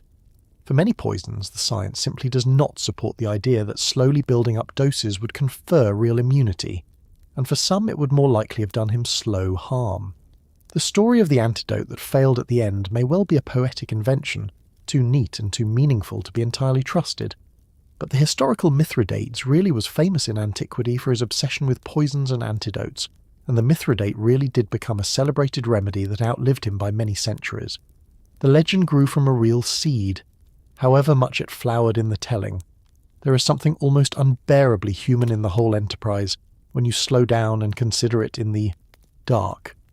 Here was a king with all the power in the world, and what he wanted more than territory or glory was simply to feel safe at his own dinner table. He wanted to eat without fear, to drink without calculation, to stop scanning every face for the flicker of a plot. And so he poisoned himself, gently and deliberately for years, chasing a feeling of safety that may never truly have come. It is a strange and lonely image, the powerful king dosing himself in secret against the people he could not trust. Power, it turns out, did not buy him peace. It only sharpened his fear and drove him to swallow the very thing he dreaded most over and over in the hope of finally being free of it. What matters for our journey is the idea that Mithridates planted and that the ancient world could not resist, the dream of the universal antidote. His Mithridate, that sprawling compound of opium and myrrh and saffron and dozens of other ingredients, became the ancestor of an even more famous and even more elaborate medicine, one that would be refined and expanded in the imperial court of Rome and would go on to become perhaps the most celebrated wonder drug in the entire history of Western medicine. It would be taken by emperors, praised by the greatest physicians, and manufactured with elaborate ceremony for more than 1,500 years after Mithridates himself was dust. That medicine grew directly out of the king's paranoid quest, expanded and perfected by the doctors of Nero's Rome, and blessed by the pen of Galen himself, the very physician who tended our opium-taking Emperor Marcus Aurelius. It carried opium at its heart, wrapped in dozens of other ingredients, and it promised to cure almost anything and protect against almost. Everything. It even famously included the flesh of a snake. Its name was theriac, and its strange, extravagant, centuries-spanning story is the next thread in our tapestry. So let the defeated king rest, and let us follow his dream of immunity out of the Black Sea kingdom and into the glittering, credulous heart of Rome. The dream of the universal antidote planted by the paranoid King Mithridates found its fullest and strangest flowering in the city of Rome, in the court of the Emperor Nero, the very same court where Locusta plied her deadly trade. There, a Greek physician named Andromachus, who served as Nero's personal doctor, took the old Mithridate recipe and improved upon it, or at least expanded it, adding more ingredients and most famously one startling new component. He added the flesh of the viper, the venomous snake itself, to the mixture. The logic in the strange medical thinking of the age was a kind of homeopathic instinct, the notion that the flesh of a poisonous creature might help the body resist poison, that like could somehow guard against like. And so the great compound medicine gained its most memorable ingredient, and a new name. It became theriac, a word connected to the Greek for wild or venomous beasts in honour of the snake at its heart. Theriac was a monster of a medicine, and here is your fact. In the form perfected by Andromachus, it contained something like 64 separate ingredients, a vast and elaborate recipe combining opium, vipers, flesh, myrrh, saffron, cinnamon, and dozens upon dozens of other herbs, spices, gums, and substances, all pounded and blended together with honey into a thick, dark, aromatic paste. It was fabulously complex, fabulously expensive, and fabulously reputed. Theriac was believed to be effective not merely against poisons and snake bites, its original purpose, but against practically every ailment known to humanity, from plague to fever to headache to melancholy. It was the ultimate cure-all, the panacea of the ancient and medieval worlds, and its heart, quietly, was opium, which meant that whatever else it did, it certainly made the patient feel calmer and sleepier and further from their pain. Its greatest champion was the towering figure of Galen, the physician of Marcus Aurelius, whom we have already met. Galen was so impressed by theriac that he wrote entire treatises about it, discussing its preparation, its ingredients, and its virtues in loving detail. And here the threads of our story tie neatly together, because it was theriac, this opium-laden super medicine, that Galen prepared for the Emperor Marcus Aurelius, and that the emperor took, according to our sources, on a regular basis. So the philosopher-emperor's daily dose of comfort, the mixture that Galen carefully adjusted up and down, was this very theriac, the great-grandchild of Mithridates' paranoid, antidote carrying its measure of the poppy at its core. The king's dream of immunity had become the emperor's daily medicine. Here is your quirky tidbit, and it is a testament to the astonishing staying power of a good story. Theriac did not fade with the fall of Rome. It became one of the most enduring and prestigious medicines in the entire Western tradition, manufactured, sold, and prized for more than 1,500 years after Galen. In later centuries, its production became a grand public spectacle. In cities like Venice, the making of theriac was a civic event, carried out in public with great ceremony, the dozens of exotic ingredients displayed and inspected before being combined, so that everyone could see that the precious medicine was being made properly and not adulterated. Venetian theriac became a famous export, and the medicine was still being sold in various forms right up into relatively modern times. A recipe born of one king's terror of poison became a luxury brand traded across continents for a millennium and a half. Few products in history have enjoyed such a run. Historians still argue about whether theriac ever actually did anything useful, beyond the obvious effects of the opium it contained. As a genuine antidote to poison, or a cure for plague, it was. Almost certainly useless, a triumph of reputation over pharmacology. But it was not entirely inert, because opium is a genuinely powerful drug, and a medicine containing real opium will reliably ease pain, calm, anxiety, suppress coughs, and bring sleep, which would have made patients feel considerably better even as their underlying disease ran its course. So theriac may have earned its miraculous reputation on the back of a single genuinely active ingredient, with the other 63 components contributing mainly cost, mystique, and a reassuring complexity. The viper's flesh, one suspects, did very little except make the whole thing sound suitably impressive and dangerous, and perhaps that is the perfect note on which to understand the ancient relationship with drugs, because Theriac captures so much of it at once. It was medicine and mystique tangled together. It was genuine pharmacology in the opium, wrapped in layers of hopeful superstition in the snake, and the saffron and the ceremony.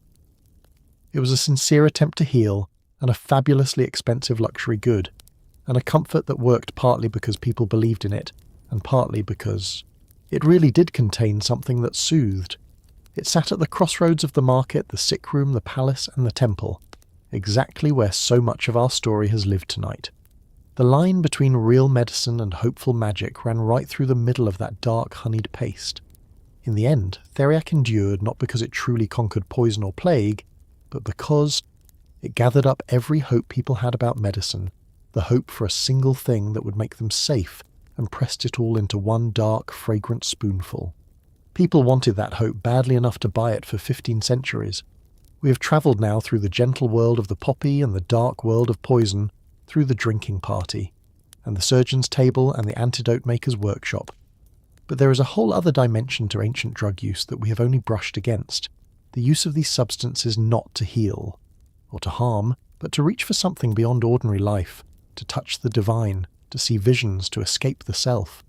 For that, we must leave the Greek and Roman heartland behind and ride north, out onto the wild grasslands, to meet a fierce nomadic people and witness a ritual that the historian Herodotus found so strange he could hardly believe his own account of it. Wrap yourself a little tighter, because the wind on the steppe is cold. Ride north now, in your imagination, away from the warm Mediterranean, up onto the vast open grasslands that stretch across what is now Ukraine and southern Russia and Central Asia.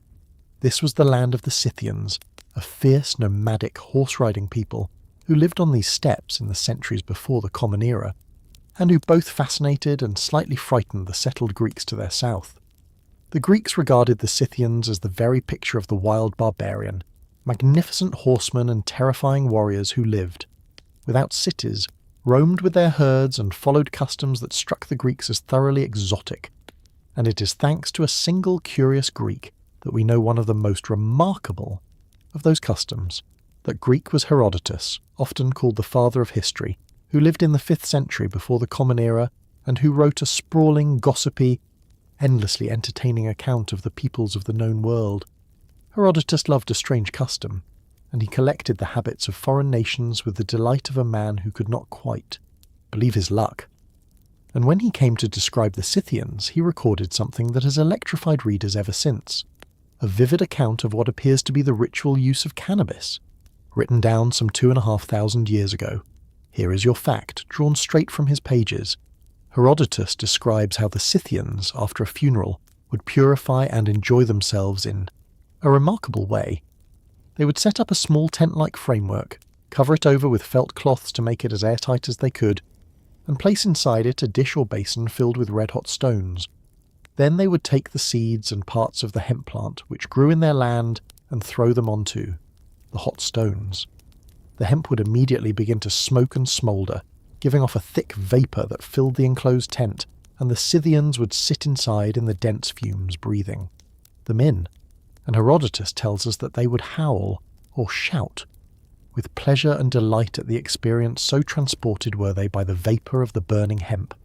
Read that again and marvel, because what Herodotus is describing in the plainest terms is a group of people sitting inside a sealed, felt-covered tent, filling it with cannabis smoke, and thoroughly enjoying the results. It is essentially one of the earliest detailed descriptions of communal cannabis use in all of world literature, set down by a careful Greek observer who clearly found the whole business exotic and a little bewildering.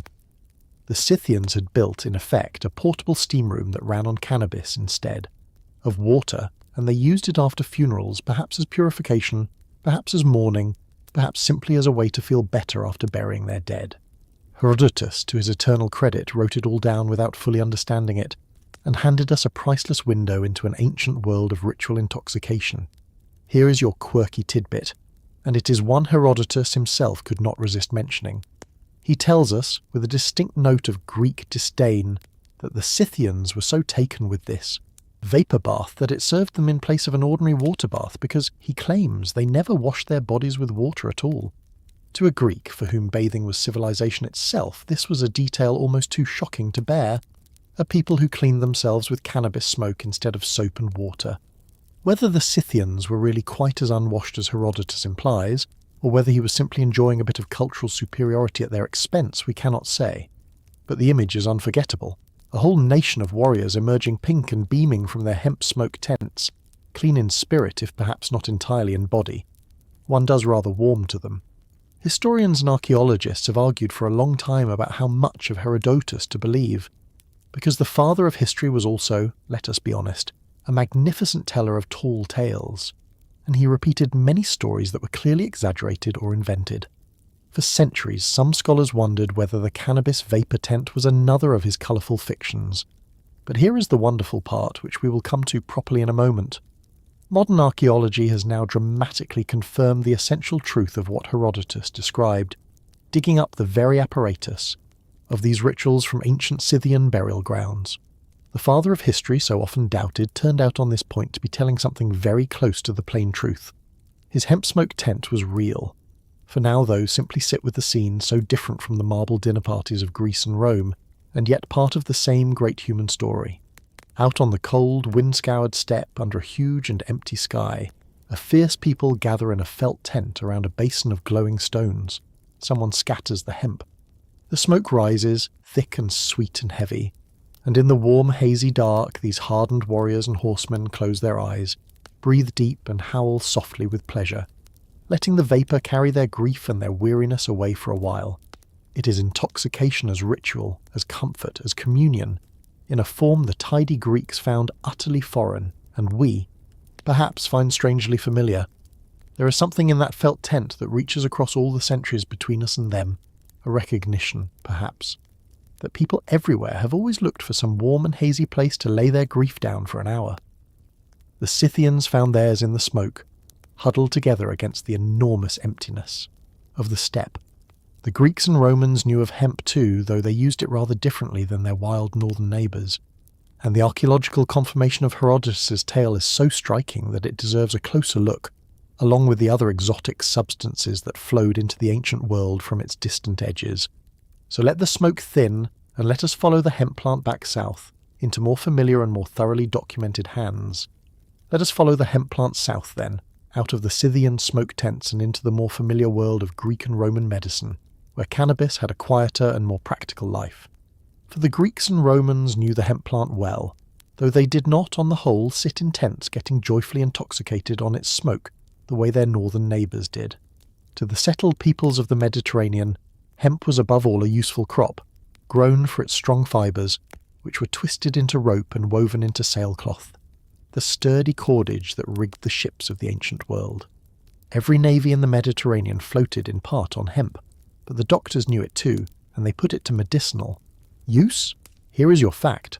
Our careful friend Dioscorides, in his Great Herbal, describes cannabis and its uses as do other ancient medical writers. They recommended the seeds and the juice of the plant for a variety of complaints. Cannabis was used, among other things, as a remedy for earache. The warm juice dripped into a troubled ear, and it was noted for its effect on various pains and inflammations. Some writers observed that consuming the seeds in quantity could dampen certain bodily appetites, and others noted its power to bring on a kind of warmth or, in excess, a clouding of the senses. So the Greeks and Romans clearly understood that hemp was not merely rope, that it had real effects on the body and the mind, and they filed it sensibly among the useful medicinal plants rather than among the tools of ritual ecstasy. Different cultures, the same plant, put to strikingly different purposes. Now here is the truly thrilling part, your quirky tidbit that is really a piece of detective work spanning millennia. For a very long time, Herodotus' account of the Scythian cannabis tents was regarded by many as possibly just another of his colourful exaggerations, a good story that might or might not be true. But then the archaeologists went digging in the frozen burial mounds of the steppe, and what they found was astonishing. In ancient Scythian tombs preserved by the cold, they uncovered the actual apparatus Herodotus had described: small tent frames, braziers, and containers of stones, and, crucially, the charred remains of cannabis. In one famous set of frozen burials, the tools of the smoke ritual lay exactly as the old historian had said they would, and at other sites, stretching as far east as the mountains of western China, researchers found ancient braziers containing residue that chemical analysis identified as cannabis with a notably high level of its active psychoactive compound apparently burned in funeral rituals. Herodotus, doubted for centuries, was vindicated by the dirt itself. Sit with how remarkable that is. A Greek writer set down a strange story about a distant people 2,500 years ago. For most of the time since, there was no way to check it, and reasonable people suspected it was embroidered. And then, in our own era, scientists pulled the very braziers and the very burned cannabis out of the frozen ground, and the residue in those ancient dishes matched the ancient tale. It is one of the most satisfying confirmations in all of archaeology, a moment where the written word and the physical evidence reached across the ages and shook hands. The father of history earned back a great deal of trust from a handful of charred seeds and some chemical analysis. The wider ancient world, of course, imported all manner of exotic and aromatic substances from its distant edges, and these too shaped the sensory and medicinal life of Greece and Rome. Frankincense and myrrh, those famous fragrant resins, were burned in vast quantities in temples and at funerals, filling sacred spaces with sweet, heavy smoke, and were also used in medicine and, as we have seen, folded into compound remedies like theriac. Saffron, the precious spice drawn from the crocus, was prized both as a flavouring and as a medicine, and was even scattered in perfumed form through theatres and banquet halls to sweeten the air. Wormwood, a bitter herb, was steeped in wine to make a sharp medicinal drink, an ancestor of, much later, bitter spirits. The ancient world was awash in plant substances of every kind, aromatic, medicinal, intoxicating, and sacred, flowing along the trade routes from Arabia and Africa and the East into the markets of the Mediterranean. Historians still argue about exactly how the Greeks and Romans regarded cannabis, and whether recreational or ritual use of it was more widespread among them than the surviving. Sources suggest. The evidence is patchy.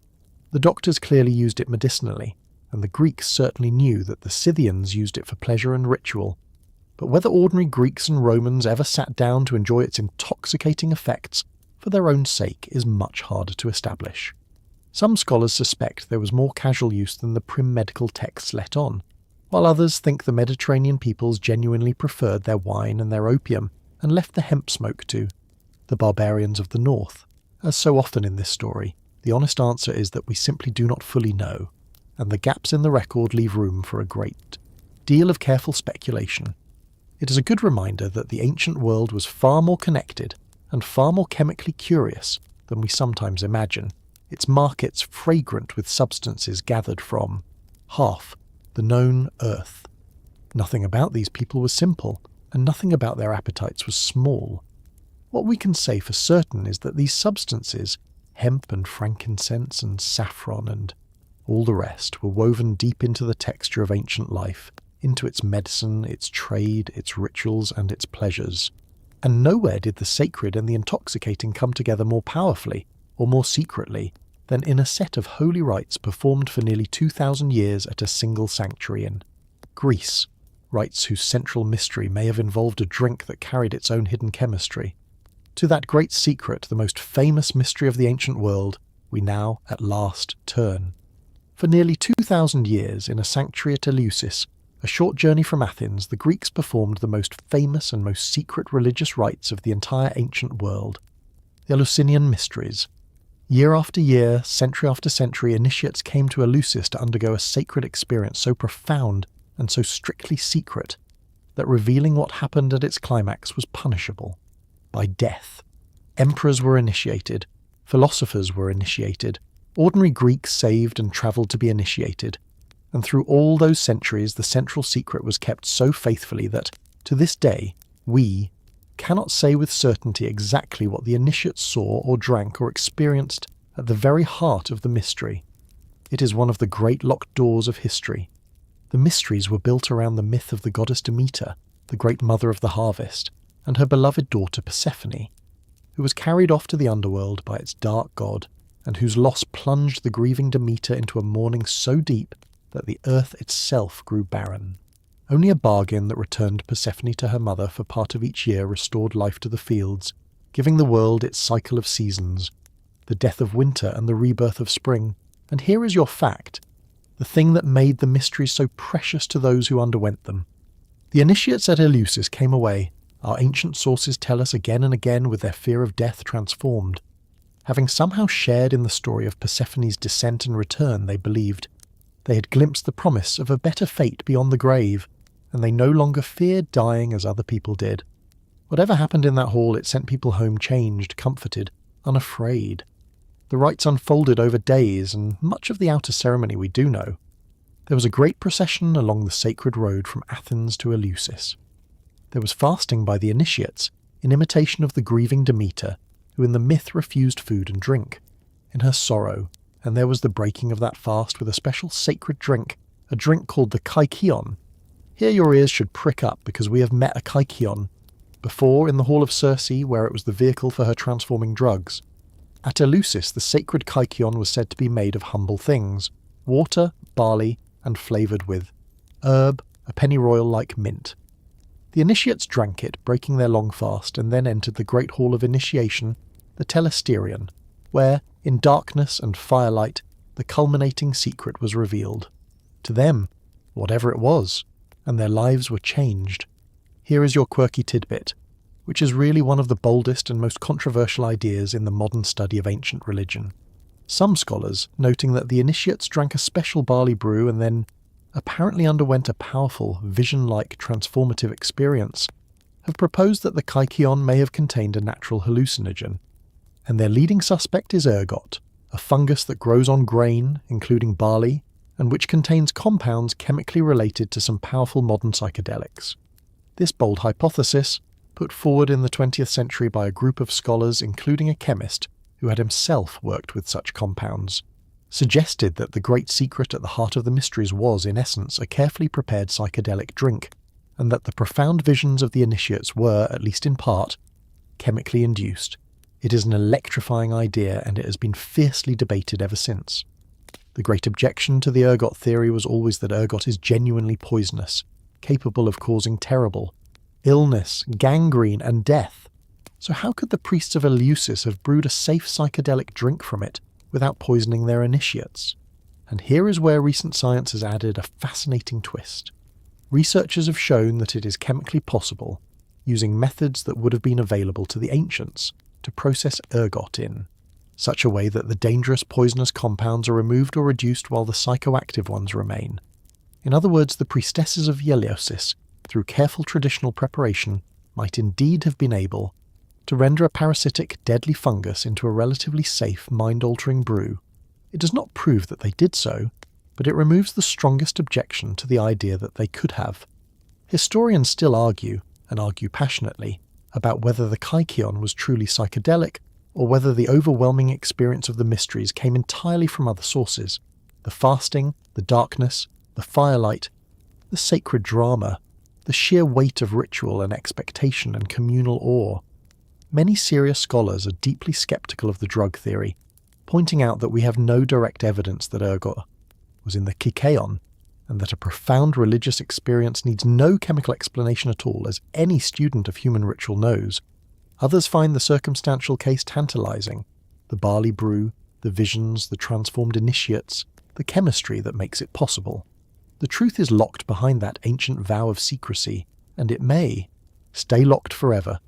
The initiates kept their promise so well that they have kept it even from us, and perhaps there is something fitting in that, as we near the end of our long night's journey. The greatest mystery of the ancient world remains a mystery.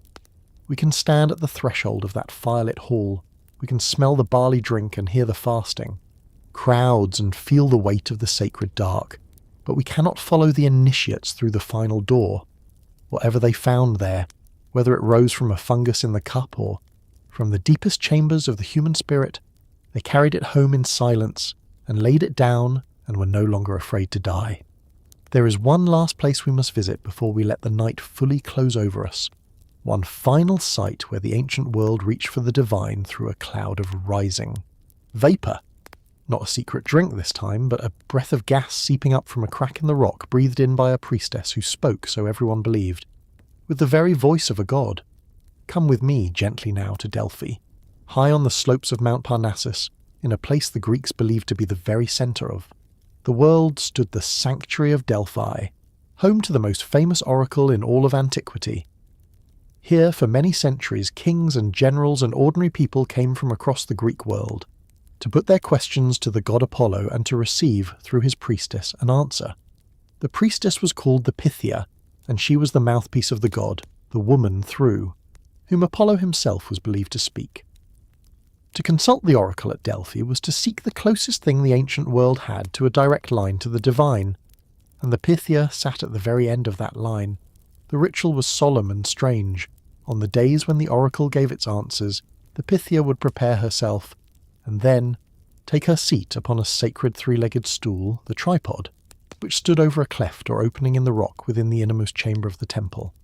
And there, according to the ancient accounts, she would fall into a trance, an altered state in which she became the vessel of the god, uttering words and sounds that the temple priest would then interpret and shape into the oracle's reply. The answers were famously ambiguous, so cleverly two-edged that they could seem to come true whatever happened, which is either evidence of divine subtlety or, if you are feeling less reverent, evidence of a very well-run business that never quite committed to anything. Here is your fact, and it is the one that ties our whole night together. The ancient sources themselves suggest that the Pythia's trance was induced, at least in part, by a vapour, a sweet-smelling exhalation that was said to rise from the cleft in the rock beneath her tripod.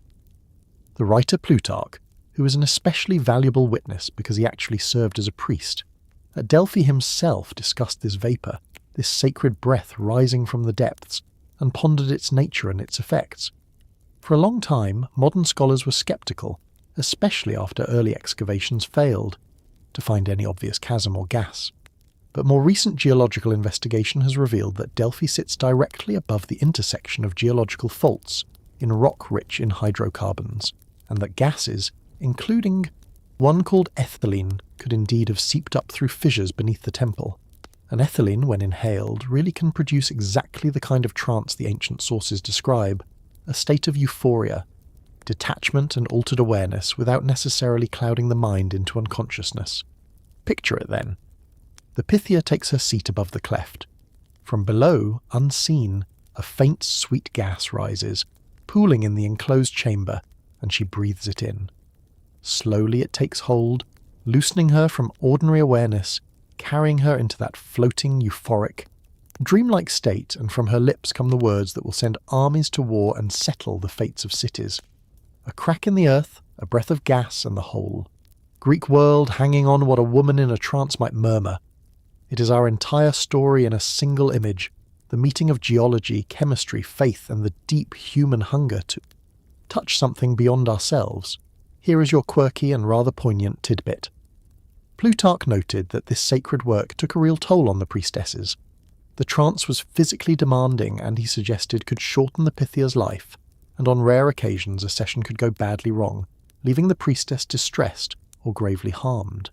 Because the role was so taxing, at the height of Delphi's fame more than one woman shared the office, taking turns to bear the burden of the god's voice. There is something quietly moving in that detail, the human cost behind the divine performance, the real women who breathed the strange air of that chamber again and again, year after year, and paid for it with their health. Even the Oracle of the Gods, it turns out, ran on ordinary human beings doing a genuinely hazardous job. Historians still argue, and vigorously, about whether the gas theory truly explains the Pythia's trance, or whether it is too neat, too eager to reduce a profound religious institution to a simple whiff of chemistry. Skeptics point out that the measured levels of ethylene at the site are low, and that a trance can arise from ritual, fasting, expectation, and belief without any gas at all. Defenders reply that the ancient testimony about the vapour is too consistent to dismiss, and that even small amounts of the right gas in an enclosed space over time could do the work. And so, fittingly, we end our journey exactly where we have stood all night, on the uncertain, fascinating border between the natural and the sacred, the chemical and the spiritual, unable to say for certain which was doing the work, and perhaps missing the point if we insist on choosing. And so, our long night's wandering draws gently to its close. Let your breathing slow now, and let the images soften. Think back over all the far places we have travelled together, and let them blur warm and dim at the edges of your mind. The golden poppy fields nodding in the Mediterranean sun, the lamplit dinner parties, the wine and water mixed in the great bowl, the careful doctor with his little book weighing out sleep by the grain, the Emperor in his tent by the cold river easing into rest. The felt tent full of sweet smoke on the wide steppe, the firelit hall of the mysteries, and the whispered secret no one ever told, and the priestess on her tripod breathing the breath of the earth. They're all asleep now, all of them, these ancient people who longed as we do for comfort, for sleep, for a way to ease their pain and touch their gods. They reach for their poppies and their wine and their sacred smoke, and then, like you, they lay down in the dark and let it all go and rested. So let it all go now too. There is nothing left to do tonight and nowhere else you need to be. The lamps are guttering low. The long road is behind you. Let your shoulders soften and your thoughts drift and your breath grow slow and deep and easy. The ancient world will keep. It has kept for 2,000 years, and it will still be here, patient and quiet whenever you wish to wander back. But not tonight. Tonight there is only the dark and the warmth and the soft weight of sleep settling over you like a gentle hand. Rest now. You have travelled far enough. Sleep well, wherever you are, whatever the hour, and may your dreams be as soft and as painless as the poppy ever promised.